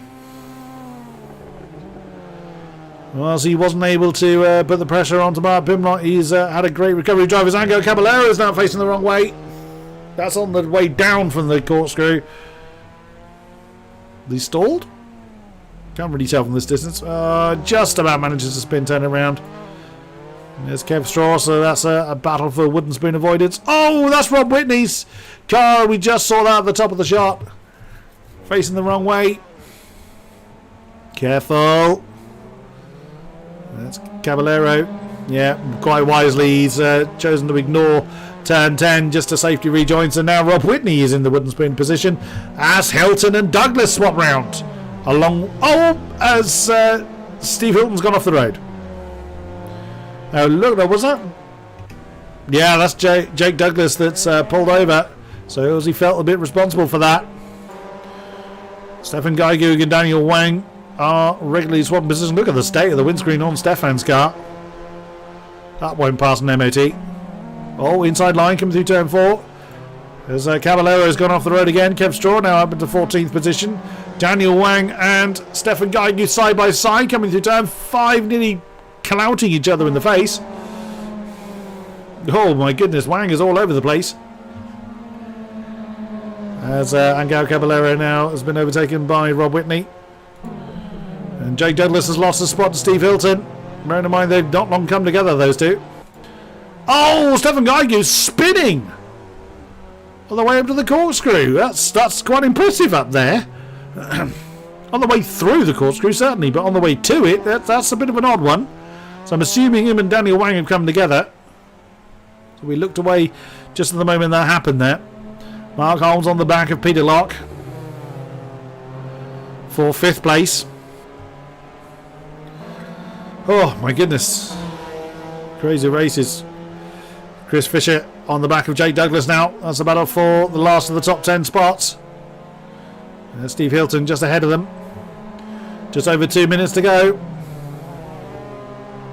Oh, that's quite wide for Jake Douglas. Can Chris Fisher try and tuck underneath him? Well, Jake Douglas is going to have the inside line for the next 2 turns. Yeah, it's not going to come off this time. Ooh, Chris Fisher lost the tail there, but managed to catch it. Very well driven. Oh, Jake Douglas has gone off the road. I think he went a little bit too deep, but he had to really get out of that. And look at the time it's cost him. 1.5 seconds easily over Chris Fisher there. And that's allowed the 87 charge off after Steve Hilton. Mark Holmes still fairly close to Peter Locke as well. It's about 6/10ish between them. A 38.9 for Amin Daragi. Great lap there. A minute to go. There is Mark Pinlock. That's Angel Caballero behind him. Oh, Fisher and Hilton have just swapped rounds. So Steve Hilton's made a mistake somewhere. Yep, there he is. Wow. And there's Jake Douglas has flown past. So Steve Hilton's had an issue at the corkscrew. That's what it looks like from Steve Hilton's perspective. Oh, he's going to have a much better line, I think, than Jake Douglas did through that last turn. There we go. Just shows the momentum difference. Now, Steve Hilton should be sufficiently ahead by the time they get down towards turn 2. Oh, Willie. Oh, me of little faith. No, Jake Douglas still hanging on in there. Steve being forced to the longer outside line. And he's used that momentum to his advantage. Regains that 10th position. Oh, Alistair Pollock and Sebring Stoll. I was saying earlier, when will Alistair Pollock's luck change? Well, every time I look at him, he seems to fly off the road. Well, Angel Caballero has just done that. That's at the corkscrew again. I think he's facing the wrong way. No, that's down at turn 10. He's done that one properly. Mark Holmes and Peter Locke very, very close together. The checker flag is out, and the leader's not long beaten the flag. That's, I'm assuming, Rob Whitney getting out of the way. Yes, it is. Where's Alistair? Oh, nearly side by side coming into the corkscrew with Sebring Stoll. Here's Alistair Pollock. Couldn't quite get it done. Mark Holmes and Peter Locke have swapped round. It's a mistake from Peter Locke there at turn 10. That's given Mark Holmes 5th position. Still a decent result for Mark. Oh, Hilton and Douglas have swapped round. That's a mistake at the corkscrew for Steve Hilton. And Daniel Wayne's gone through as well. Geiger's off the road again. Oh no. That's at the corkscrew. It's claimed another victim. Final lap then for most people. Whitney and Caballero already a lap down. There's Mark Pimlock yet again untroubled. 20 seconds to the good. That's Kev Straw. That's just gone through the shot. Kev may opt to slow down just to make sure he doesn't have to do another lap. Well, he's actually a little bit too far ahead for that. Wow. He's already been crowned the AM champion, but he's going to make it 2 for 2 anyway. Your winner for race number 2 here at Laguna Seca is the 520 of Mark Pimlott. 21.3 seconds in the end from Amin Daragi, who's got Ben Oates all over the back of him. Goodness me, Benjamin Oates, you've got to say something for determination. It does look like Ben Oates is going to get back onto the podium as Alistair Pollock has managed to get past Sebring Stoll on the run up to the corkscrew. Now battle for 7th continuing on. Nice move. Ben Oates takes, so Amin Daragi 2, Ben Oates 3, Greg Young, in fairness, is matching his result from race 1. Another very, very strong result. Peter Locke and Mark Holmes side by side through the final turn. Who's going to win out on this one? It's a sprint to the line. I can't tell from there. Mark Holmes, is it? It is Mark Holmes by 0.02 of a second over Peter Locke.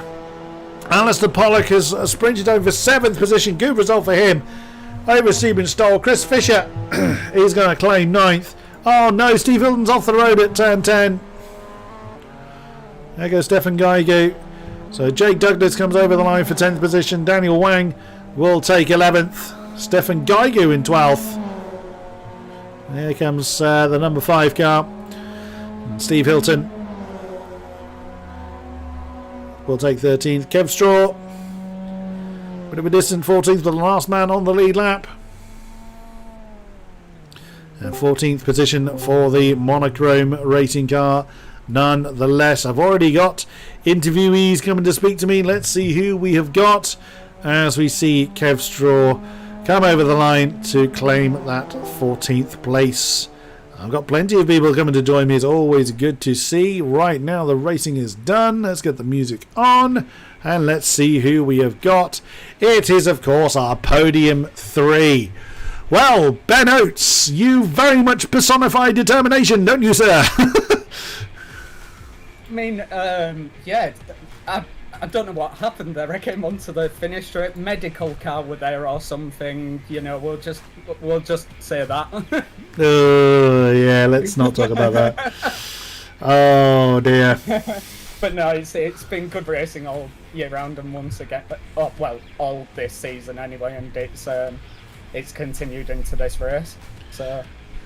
I fully expect to be taken to the stewards later on. Yeah. So, yeah, again, what a great recovery drive. It looked like... it did look like you and Chris Fisher came together as well at that point. Yeah. I kind of got unsettled, and the car, I geared up too quickly and the wheels, or geared back down and the wheels spun, and I hit Chris on the finish line as I was trying to... So, yeah, I do apologise to him for that. But yeah, I didn't really know what to do at that point. No, well, certainly not helped by an errant car still stuck there on the grid. I think that's the definition of commentator's chaos. Well, yeah, it doesn't get much worse than that, does it? But a great run nonetheless. So that's going to put you 6th, isn't it, on the reverse grid? Yes. Might you take the win this time? I mean, I've made a habit of last podium races, so let's see how I go this race. If I'm last again, let's see if I can get the win this time. Best of luck for race number 3. It's been a great pleasure to commentate on you. Thank you very much, Ben Oates. Thanks, guys. Amin Duraki, bonjour, mon ami. Bonjour. Well, again, now race 1 looked very, very challenging for you, but wow, you just pulled it all together for race 2. Great stuff, sir. Yeah, I really was disappointed from race 1. First of all, I had a problem on the qualification. Actually, I had the pole, but the server didn't record. Oh no! Yeah, so I really was I was pissed actually, and yeah, that's why I think the race 1 didn't went well, and I swear to myself that I was going to do something better for the race 2, and I did. So yeah, I'm quite happy with that. I can imagine so. So, starting in 7th for reverse grids, are you looking forward to your chances in this race? I'm aiming for the top 5, and I'll try to fight for the podium, and we'll see. Bella Cross, bravo. And we will see you next time around. Thank you very much, Amin Duragi. So then, champ.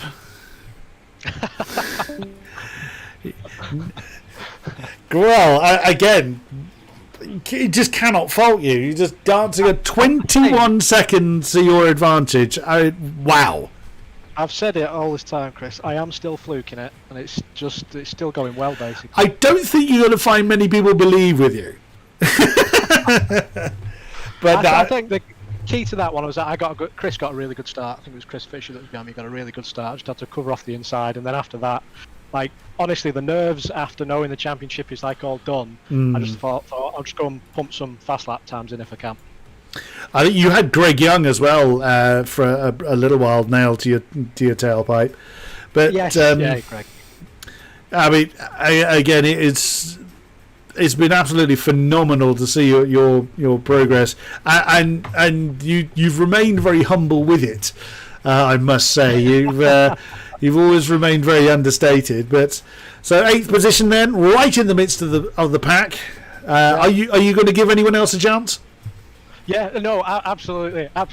I mean, I won't give them a chance, but I'll just be happy to get in the top 5. Like Anime said, it'd be nice if I could get into the top 5.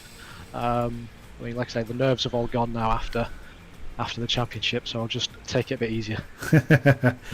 Well, let's see if we can round out the hat trick. Best of luck for the final round, and congratulations again on the championship. Thank you very much, Mark Pimlott. Thanks very much, Chris. Thank you. Right then, let's head server-side, shall we? Let's see if I can not leave my car on the grid this time, as that clearly was causing trouble for people. Oh, I cannot believe I did that. Oh, goodness me, I feel so bad for that. It's already been questioned in, quite rightly, questioned in Discord. So it was indeed that incident with Chris Fisher and Ben Oates. Completely my fault there, but we are down to the grid once again for the final round of this season. So again, as a reminder, it's the top 8 are reversed. So Mark Pimlott will be starting yet again in 8th position. Amin Daragi will be starting in 7th. So let's have a look at how this pans out. Looks like everybody is in. Yep, Mark Pimlott is in 8th. I think we've lost one. One hasn't reappeared. That would be Kev Straw. I can see he has not returned. So hopefully he's able to do so. So then it's Sebring Stoll and Alistair Pollock on row 1. Peter Locke and Mark Holmes take on row number 2. Greg Young and Benjamin Oates on row 3. Amin Daragi and Mark Pimlott in row 4. Chris Fisher and Jake Douglas on row 5. Daniel Wang and Stefan Gaigu on row 6. Steve Hilton and Rob Whitney on row 7. And Angel Caballero on his own at the tail end of the field. Well, there's my car right at the back. I must remember to actually return it to the pits this time. 2 more minutes until the race gets underway proper, and what a season it has been. We will be chatting to sadly McRae Williams wasn't able to get back in time. I believe he's been at Silverstone today, so he hasn't made it back to do the pro stream. So we will get to have a chat with our pro champions, which I believe is Ben Abbott. I'm just looking through the chat. Yep, it is. Oh, provisionally it's Ben Abbott, and again that's repeat championship. I'm really sure it was him that was champion last season for pro. We'll also be having a chat with our team or representative from Team Champions, which is, I did see who they are. I believe it's AJR Motorsport and KNS Motorsport, which is certainly no surprise from the AM side of things. KNS is, of course, Mark Pimlott's outfit, and AJS Motorsport, I believe, is Alex Rhodes' team. So you have to forgive me for being slightly unsure, because, of course, I haven't covered the Pro series this season. I'm just looking through the messages I just saw. I'm pretty sure that is correct. Whilst we wait for the last few seconds to tick down. Yep, it is indeed AJR Motorsport who are the Pro Team Champions, and KNS Motorsport was the AM Team's Champion. So we'll hopefully get a chance to have a chat with them. Oh dear, Kevstraw asking if the server's up. Well, we only have 10 seconds to go. Unfortunately, he may well miss the start. For the final time this evening, make sure that I've taken the holding image off, which I have. The red lights on. It's time to wind them up and let them go. Get my car out of the way, and away we go. Wow, what a start from Peter Locke. Storms through. Alistair Pollock bogged down a little bit. Sebring Stoll trying to fend off the entire world as the tower is not going to sort itself out. Peter Locke on the outside line coming into turn 2. That's Craig Young on the inside line, trying to do something about it. Lots of shuffling going on. 15 cars in the tower, which is correct. And Sebring Stoll has hung on to it. Peter Locke in second, Greg Young third, Mark Holmes fourth, Ben Oates in fifth position, being challenged by Alistair Pollock, who's dropped right the way down to sixth position. Amin Daragi in seventh, Stefan Geigu arguing with Mark Pimlott for eighth position, so Mark's actually lost a spot. That is a highly uncustomary thing to say. And there's Chris Fisher also challenging for ninth position. Oh, Peter Locke on the inside line coming through turn 5 on Sebring Stoll. Greg Young is trying to fend off Benjamin Oates and Mark Holmes at the same time.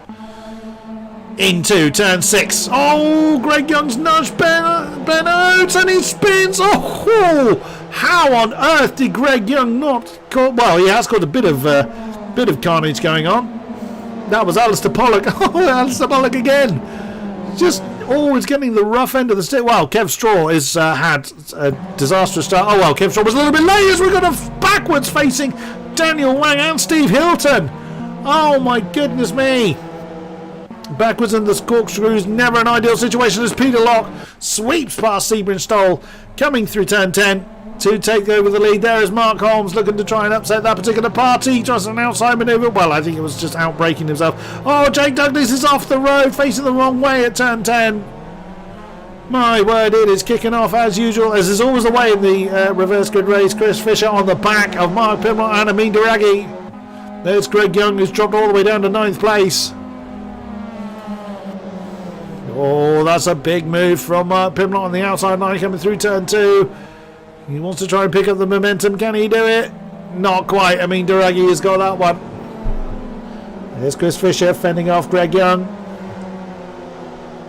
Further up the road, Peter Locke leads. Sebring Stoll second. Mark Holm nailed to the back of Sebring Stoll. That's the view from Ben Oates. He's going to try and draw side by side with Mark Holmes coming into turn 5. He's going to try and outbreak the 46, which he does. I think Mark may have bailed on that one a little bit. There's Stefan Geigu in the mixture. Oh, still side by side on the run up to turn 6. Oh my goodness. See, it's Geigu trying to make that 3 wide. Oh, they all kind of sorted that one out at the very, very last second there. But Geigu has now lost the position to Chris Fisher as a result of losing that momentum. Whoa, there's Benjamin Oates. Well caught, sir, but that's put Chris Fisher off. And Amin Daragi has gone off. Oh, my goodness, that was Steve Hilton that was sideways coming through the corkscrew a bit. Angel Caballero's had trouble down at turn 6, or on the run up to the corkscrew. Ben Oates and Stefan Geigu side by side, door banging on the way to the last corner, and Ben Oates gives Stefan Geigu a big old kick on the backside. Oh no, don't freeze on me now. So that's Benjamin Oates back up into 4th place. There's Greg Young, that's on the back of Stefan Geigu. So Peter Locke now 1.8 seconds between him and Sebring Stoll. Oh, there's Greg Young and Sebring Stoll. They've come together. Greg Young's facing the wrong way. Oh, he's got no... Well, I say he's got no choice but to sit still. It's the wiser thing to do. Chris Fisher's gone round also at turn 2. 2 separate incidents there. Angel Caballero is in the pits. As is my car, where it should have been last time around. 1.5 seconds separates Locke and Stoll now as Steve Hilton's lost a couple of positions. I think he made a bit of a mistake down there at turn 3. Oh no, there's Geigu! Stefan Geigu bouncing off the wall, facing the wrong way. He's taking the longer but safer way to turn round. Daniel Wang's lost that 9th spot to Steve Hilton. Sebring Stoll is closing in on Peter Locke up front as well. And dragging with him Mark Holmes and Ben Oates. There's a potential 4-way fight for the lead forming. That's the view from 4th place Benjamin Oates at the moment. Ooh, a little reluctant to turn into turn 10 there. That lead gap is coming down. Alistair Pollock and Mark Pimlott side by side coming towards turn 10, turn 11, beg your pardon. Amin Daragi and Rob Whitney swapping round for 7th. And Mark's got the better run out of the final turn and overtakes Alistair Pollock for 5th place. Great potential battle for me here as Geiger's gone off the road again. Oh no, that's turn 10 again. Goodness me. Oh, Mark Holmes caught the apex at turn 3 too hard. And in spinning, Ben Oates couldn't avoid him. Mark Holmes is trying to get back up to speed without getting back on the racing line. Alistair Pollock's back up into 5th position as a result. Mark Pimlott's now in 4th. That's the last thing Ben Oates wanted to see. Oh, Superstoll's gone off the road at turn 5. I mean, Duragi's off. And into the wall. He's gone into the wall pretty hard. Where's he done that? I can't really see from that camera angle where that is. That's turn 4 where that's gone wrong. Oh no, Rob Whitney's round. And quite wisely gets out of the way. Steve Hilton's gone off the road as well. Ah, those two have come together. Ben Oates is off! At the corkscrew, Benjamin Oates! Oh no! Oh goodness me, is Mark Holmes takes an alternate line. Daniel Wang spins. My word, I didn't know better. I'd say there's a whale down there or something. Fisher and Douglas side by side through the corkscrew. There's Daniel Wang now back up to speed. Oh, Benjamin Oates. Not been his night, I think it's fair to say. And we've lost Angel Caballero. He has left the session. Side by side, Rob Whitney and Amin Duragi right with Steve Hilton right with them. Three of them having a great old scrap down into turn 10. Oh, both Whitney and Duragi's gone off the road. That's going to give... Oh, that was a punch in the face there for Amin Duragi's gone backwards into the pit lane entrance through no fault of his own. Oh dear, oh dear. That was Stefan Geiger. Oh no, Seaman Stoll's backwards into the wall. That's down in between turn 3 and 4. Well, that relieves the pressure from Peter Locke for now. Alistair Pollock up to 2nd. Oh, he'd love to hang on to that one, but he's going to have Mark Pimlott right with him. Seaman Stoll and Mark Holmes just swap round. 12 minutes to go. Fisher. Oh, Chris Fisher's facing the wrong way down at turn 4. He's claimed another victim. There must be magnetic tyres down there. There's Steve Hilton. Stefan Geiger right there as well. Steve Hilton's just about going to have that one done before they go into turn 5. Oh, Jake Douglas is now off the road. And Daniel Wang has avoided him. Oh, as he bounces off the wall. And Mark Holmes made a mistake, so he's left P4 for Seaman Stoll. Jake Douglas now has returned to the track, but some positions down.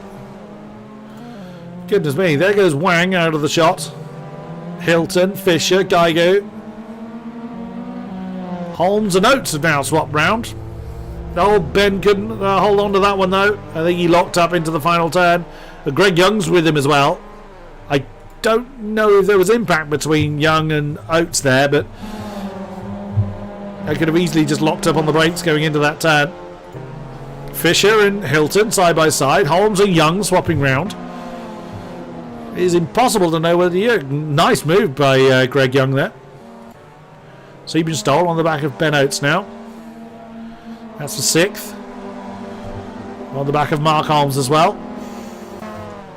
Oh, Chris Fisher got a lot of company fore and aft. Steve Hilton ahead.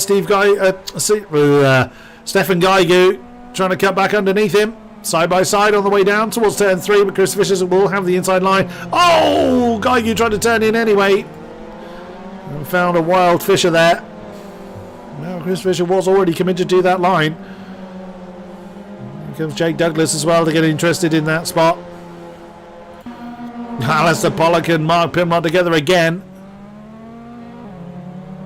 Look at that.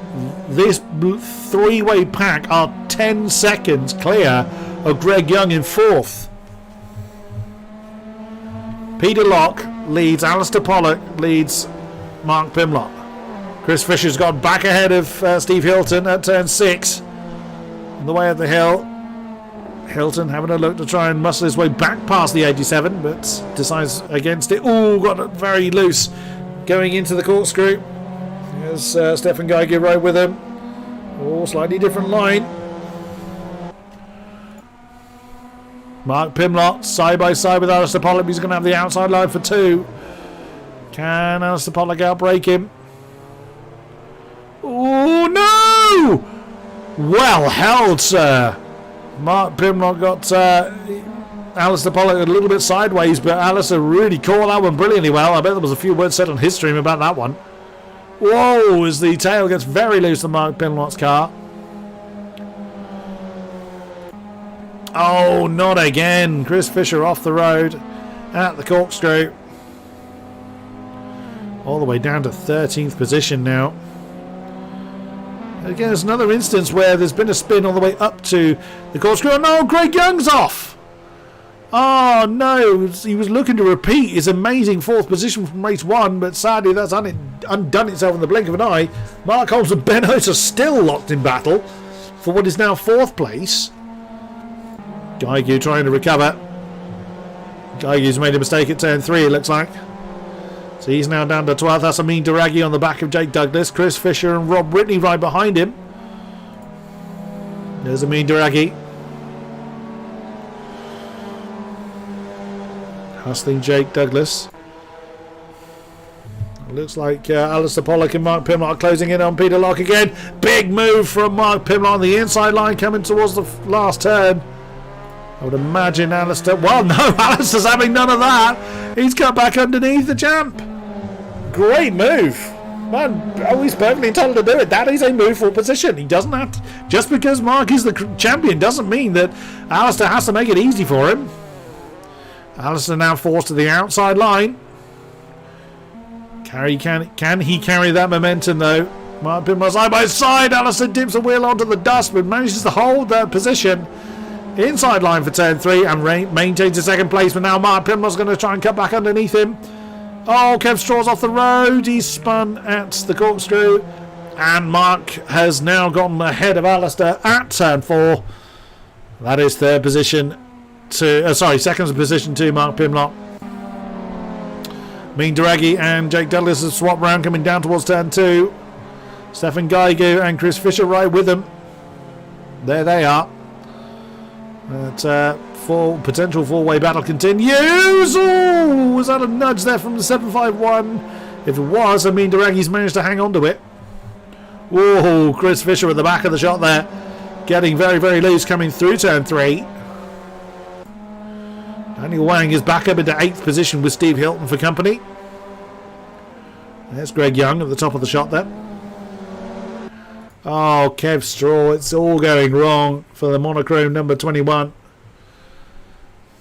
He's back going again, he's not giving up. Alistair Pollock doing what he can to stay in the slipstream or stay in the tyre tracks of Mark Pimlott, and doing so will help them close in on Peter Locke. Locke and Pollock.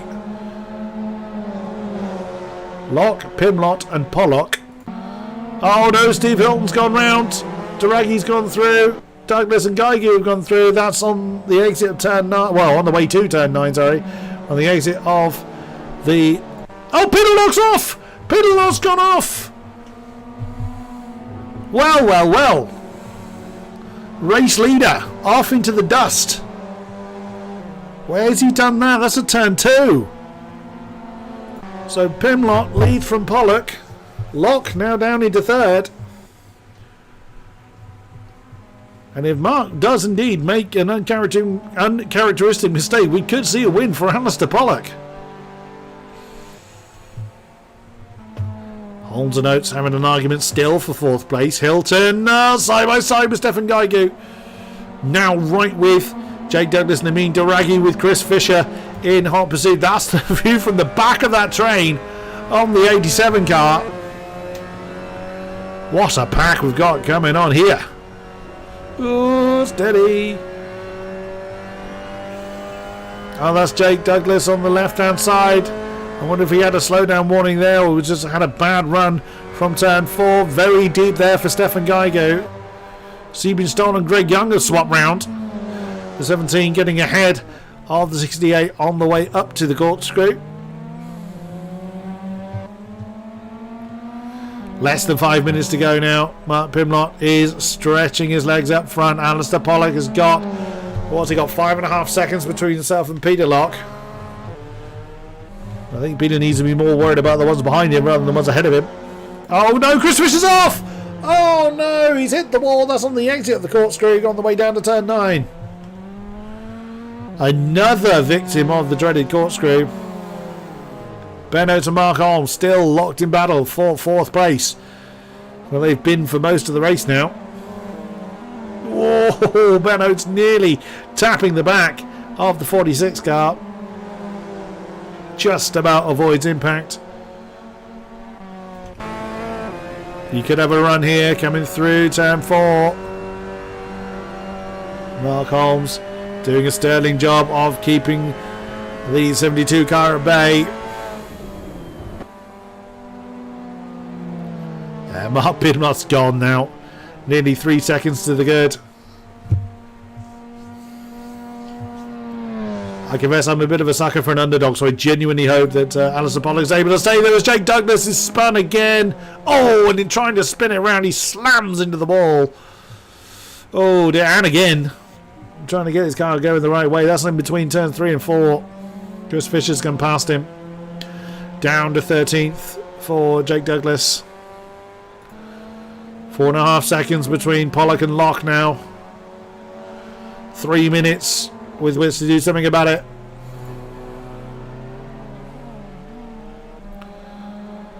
So Mark Pimlott, 39.1. Alistair Pollock, 41.3. Peter Locke, 40.5.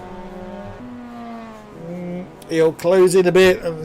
It won't be enough though, as Duragi has just lost 10th position to Geigo, and Oates and Holmes have finally swapped round, but will Mark Holmes be able to do anything about it? Ben has been threatening that one for lap after lap after lap, and on the inside line coming down towards turn 2.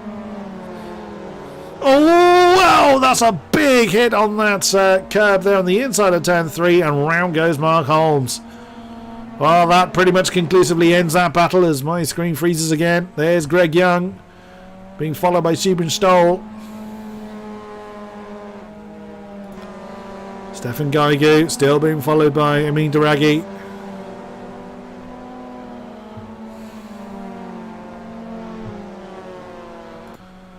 The field finally beginning to settle down. It's only taken till the final 2 minutes of the race for that to happen.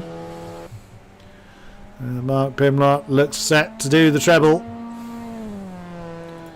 And Sir Pollock, second position. He's extended the gap between himself and Peter Locke. It's now about... Oh! What a great slide! If he didn't mean to do that, I bet he clenched a little bit. Great slide there from Alistair. So then, final lap of the season. Stefan Geigu's gone off the road again. It has been a very tough night for the number 5. But it has been a comparative walk in the park for this man. He's absolutely... It's been an absolute masterclass for Mark Pimlott. Or from Mark Pimlott, I beg your pardon. Greg Young getting a 39.8 on the board, his best of the race. He's opened up that gap quite nicely between himself and Seabury Stoll, but he's gone too deep into turn 2. He's actually found Mark Holmes following that spin that Mark's just had. The rest of the field have now finally spread out. It's taken almost all of 3 races for the entire field to actually spread out to the point where no one's finding anybody. Such has been the nature of the MX-5 Cup this season. What an incredible season it's been. Down through the corkscrew for the final time. Yeah, no position is set. We've seen how easy it is to spin here. Oh, as Mark Holmes has made a mistake and Greg Young's had him. Kev Straw has spun again. And just as I say that, Peter Locke is round.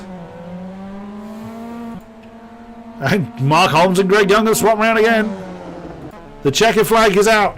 Your winner, all 3 races.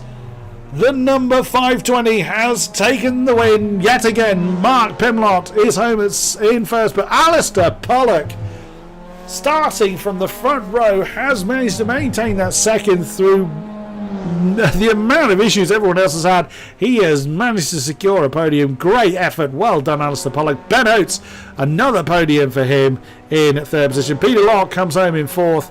Mark Holmes and Greg Young side by side, but it's going to go to fifth position at least. Is going to go to Mark Holmes just about. Greg Young, another strong performance from him in sixth. Stephen Stoll comes home in seventh. Daniel Wang, a decent result for him in eighth position. Steve Hilton 9. Amin Daragi was on the podium for race 2. Sees himself in 10th position this time around. Chris Fisher is going to claim 11th. Stefan Gaigu is going to lead Jacob Douglas home in 12th place. And Rob Whitney is the last car on the lead lap. Steve Hilton's already put his car back in the pits, as has Mark Holmes. Sadly, we lost Angel Caballero. But that is going to conclude this season. Whew. That has been absolutely incredible. As Rob Whitney attempts to take out the indestructible cones. Wow. What a season it has been. So hopefully we'll have quite a few people to talk to. The music on. As mentioned, they don't have to. They don't have to come and chat to me, but it's always nice to hear from our winners and our podium sitters. As sometimes they don't fancy it, but it's absolutely fine. No one's come to join me yet, but we'll give it a little bit of time. We'll hopefully have a chat with our founder, Toby Owen. Get his thoughts on the race. We have our third place sitter, Benjamin Oates. Seems to be. It's been a very mixed night for you, isn't it? I'm not going to say much, but all 3 races, 3 accidents have put me at the back of the grid, and they've all been the same person. So I was a little frustrated tonight, but I'm not going to say much. But yeah, massive congratulations to Mark. I know I've already said it, but just well done. Well done. Yeah. Thanks, mate. Fair play, indeed. Can't fault that. Well, at least you didn't have an errant red car sat trying to mind his own business on the waiting for you at the end of lap 1. But well, the next question, Mr. Oates, is: will we see you again next time around? So yeah, definitely. If the Mazdas come around again, I'll definitely be here to try and take the fight. Will the touring cars tempt you? They are tempting me. I'm talking with one of my teammates that's in the pro category right now to see, but they are definitely tempting me. Do it. Great stuff. It's been an absolute pleasure screaming about your on-track antics all season long, and we wish you the best of luck in wherever your endeavours take you. Thank you very much, Benjamin Oates. It's been an absolute pleasure. Thank you. I'm really pleased to have a chat with you, Alistair Pollock. I'm so glad you've been able to join us. I will take part responsibility because you've had such terrible luck, I think it's fair to say, all season long. I will take some responsibility for commentators' cursing, because quite a number of times I would look to see how you were getting on and I would find you facing the wrong way. I'm sure your stream audience hates me because of the amount of commentator curses I've put on you, but I confess I am a bit of a fan of an underdog. I was so pleased to see you work your way back up into second. You've got to be pleased. My head was in my hands, honestly, as I came across the finish line, because I didn't have any kind of metrics up. I thought I was in like 7th or 8th place. No, sir. Genuinely, I did not know where I was until I came across the finish line and realised that it was Mark in front of me. So, congratulations to Mark. That was absolutely insane racing against him. Yeah, 2nd place. I couldn't be happier. Best I've done all season. Excellent. Yep, absolutely. Will we see you back for more either MX-5 action or touring cars? Will we see you back on the grid? Ooh, I'm sure you will. I very, very much hope so. Well done. Very well deserved 2nd position, and the best of luck as well to you and your stream. Thank you very much, Alistair Pollock. Thank you. And Mark Pimlott, he's done it. He's done the treble yet again. What can I say? I can only say the same sentence a certain amount of different ways, but at least this time you had more to do. This must get boring for you. I wish I could say that it feels like it's something that's really easy to do, but it isn't. Hands in, hearts in my mouth every time. It's always nervous. It's so much fun. Absolutely love it. Yeah, boring is not the word I'd use. Absolutely not. I've had absolutely amazing fun covering your on-track antics. Good. I would say good and bad, but there's been pretty much no bad. Well, I mean, I'm consistent then. That was one thing I was going for when I started this, so that's good. That's good. Yeah, no one can doubt that. Well done, champion. It's been an absolute pleasure commentating about your progress. Will we see you back on any of the what will now be SSR grids? Will we see you back? Well, I'll keep saying I fluked this one. Maybe I'll give that one a go, and maybe I can fluke that one as well. Good man. Next time he comes along and says that he's fluked this championship, seriously. It's what it feels like, honestly. It's what it feels like. Modest to the end. It's been a great pleasure. Thank you very much, Mark Pimlott. Thank you. Thanks, Chris. Cheers. Thanks, Ben. Now we have got a couple of representatives from our pro contingent. We have the team champion. We've just spoken to one side, the KNS team securing the AM Championship. We have Alex Rose representing the AJR Motorsport Squad. Hello, Alex. Good evening, Chris. Good evening, good sir. Well, your team has done it. It's taken the pro crown. Yeah, what a fight that was. I am incredibly proud of the guys. They've really stepped up in this championship and delivered some amazing results. They've been very consistent and they've kept their head while I've lost mine. So I've got to say thank you to the guys. Thank you for the challenge from Ben Abbott and his brother. Abbott Motorsport certainly gave us a run for our money. But yeah, it's a shame we couldn't match up in the AM Championship with teams. But who knows, next time. It's been great. That's motorsport as a whole as well. It's. I must say, your guys really worked hard on the AM side as well. So you won't be disappointed by how much they tried. The luck may not have been with you, but the effort and determination most certainly was. Will AJR Motorsport be returning? The team will, yes. I believe a couple of guys are discussing which car to run in the VTCC next time around. I may not be there, but I will, of course, be working with them for setups and liveries and everything like that. So once again, AJR Motorsport will hopefully be around to take another championship, should we be able to. But next time, we want drivers' champions as well, because I know that Ben narrowly missed out, Charlie narrowly missed out, but next time around, they're going to be going for it. We very much look forward to seeing the AJR brand name represented to the maximum. Alex, thank you very much for coming across and having a chat to us, and best of luck for the future. Thank you very much, Alexander Rhodes. You're very welcome, and congratulations, Ben, on the championship, and congratulations, Mark, on the AM Championship as well, and for the teams. Couldn't have put it better myself. Ben Abbott is with us as well. That's 2 for 2 now, is it not, Mr. Abbott? Yep, got to keep that run going. Well. Now, I did see, I was able to commentate a couple of rounds last season, and it did look like you had it rather in hand. What's your thoughts doing the double? It's I do like these cars. I get on with them really well. Some circuits more than most. I just seem to be able to be consistent.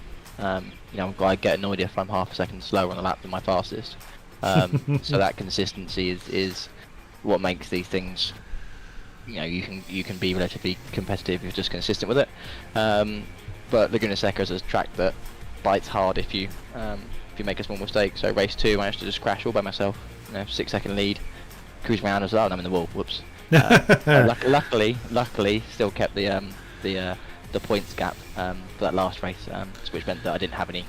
There was no risk to me, no downside if things went wrong. But yeah, it was good fun. Even the greats make mistakes, so fear not. We saw a few of those on the AM side as well. Will we see the Abbott name represented in the near future? I'm sure. Yeah. I don't think we're doing the touring car one. just because of real world racing commitments are hotting up this year quite a bit. So we've just got a new car.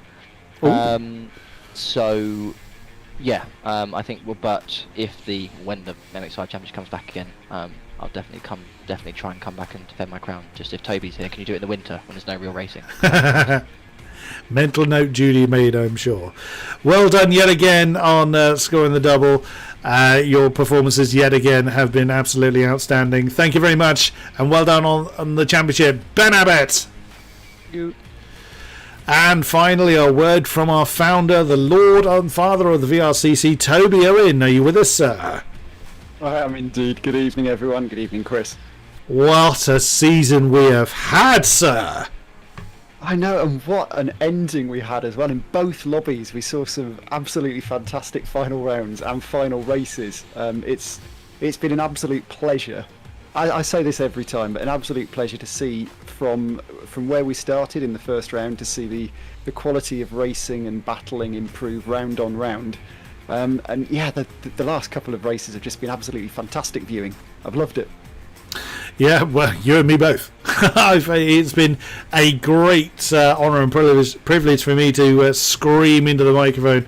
But you've had the hard work to do to keep the train running, and very much, of course, now we're joining forces with SSRs. A few more resources available, but leading up to now, it's all been headed by you. You're looking forward to the future, I hope, for the VTCC and various other championships we hope to run, I hope. Yes, just before I talk about the future, I just want to say one final thank you to our series sponsors for this series of MX-5 racing, Positive Perception. It's been great to see their banners on the cars and obviously the support that they've given us, so thanks to you guys. But yeah, looking to the future, there's a lot to be excited about. I mean, we are now SimSport Racing. We'll be running the VTCC, which is obviously something that is familiar to a lot of our viewers, but there's going to be plenty more stuff to get your teeth into, including some GT racing on Assetto Corsa Competizione, amongst other things. So yeah, the VRCC name may be coming to an end, but the community, the ethos still lives on, and as far as I'm concerned, we're moving on to bigger and better things. I could not have put that better myself, and I am also looking forward to bigger and brighter futures for the series under this banner. Toby Owen, thank you very much for driving this train forward into a bright horizon, and thank you for letting me shout about it. It's a personal pleasure for me as well. And onwards and upwards, as I say. Thank you very much, Toby Owen. Thank you. Good night. And that is going to be it for tonight. Thank you very much to those that have been with us throughout the stream. A great pleasure to have you on board, and also for those catching up post-event. Oh, what a lot of races we have had all season long. Thank you very much, Positive Perception, for being a big sponsor to the series. We hope to continue the relationship with them. As mentioned, that is the last race we will have under the VRCC banner. We are going to be part of SSR SimSport Racing moving forward, so like we say, onwards and upwards to better things.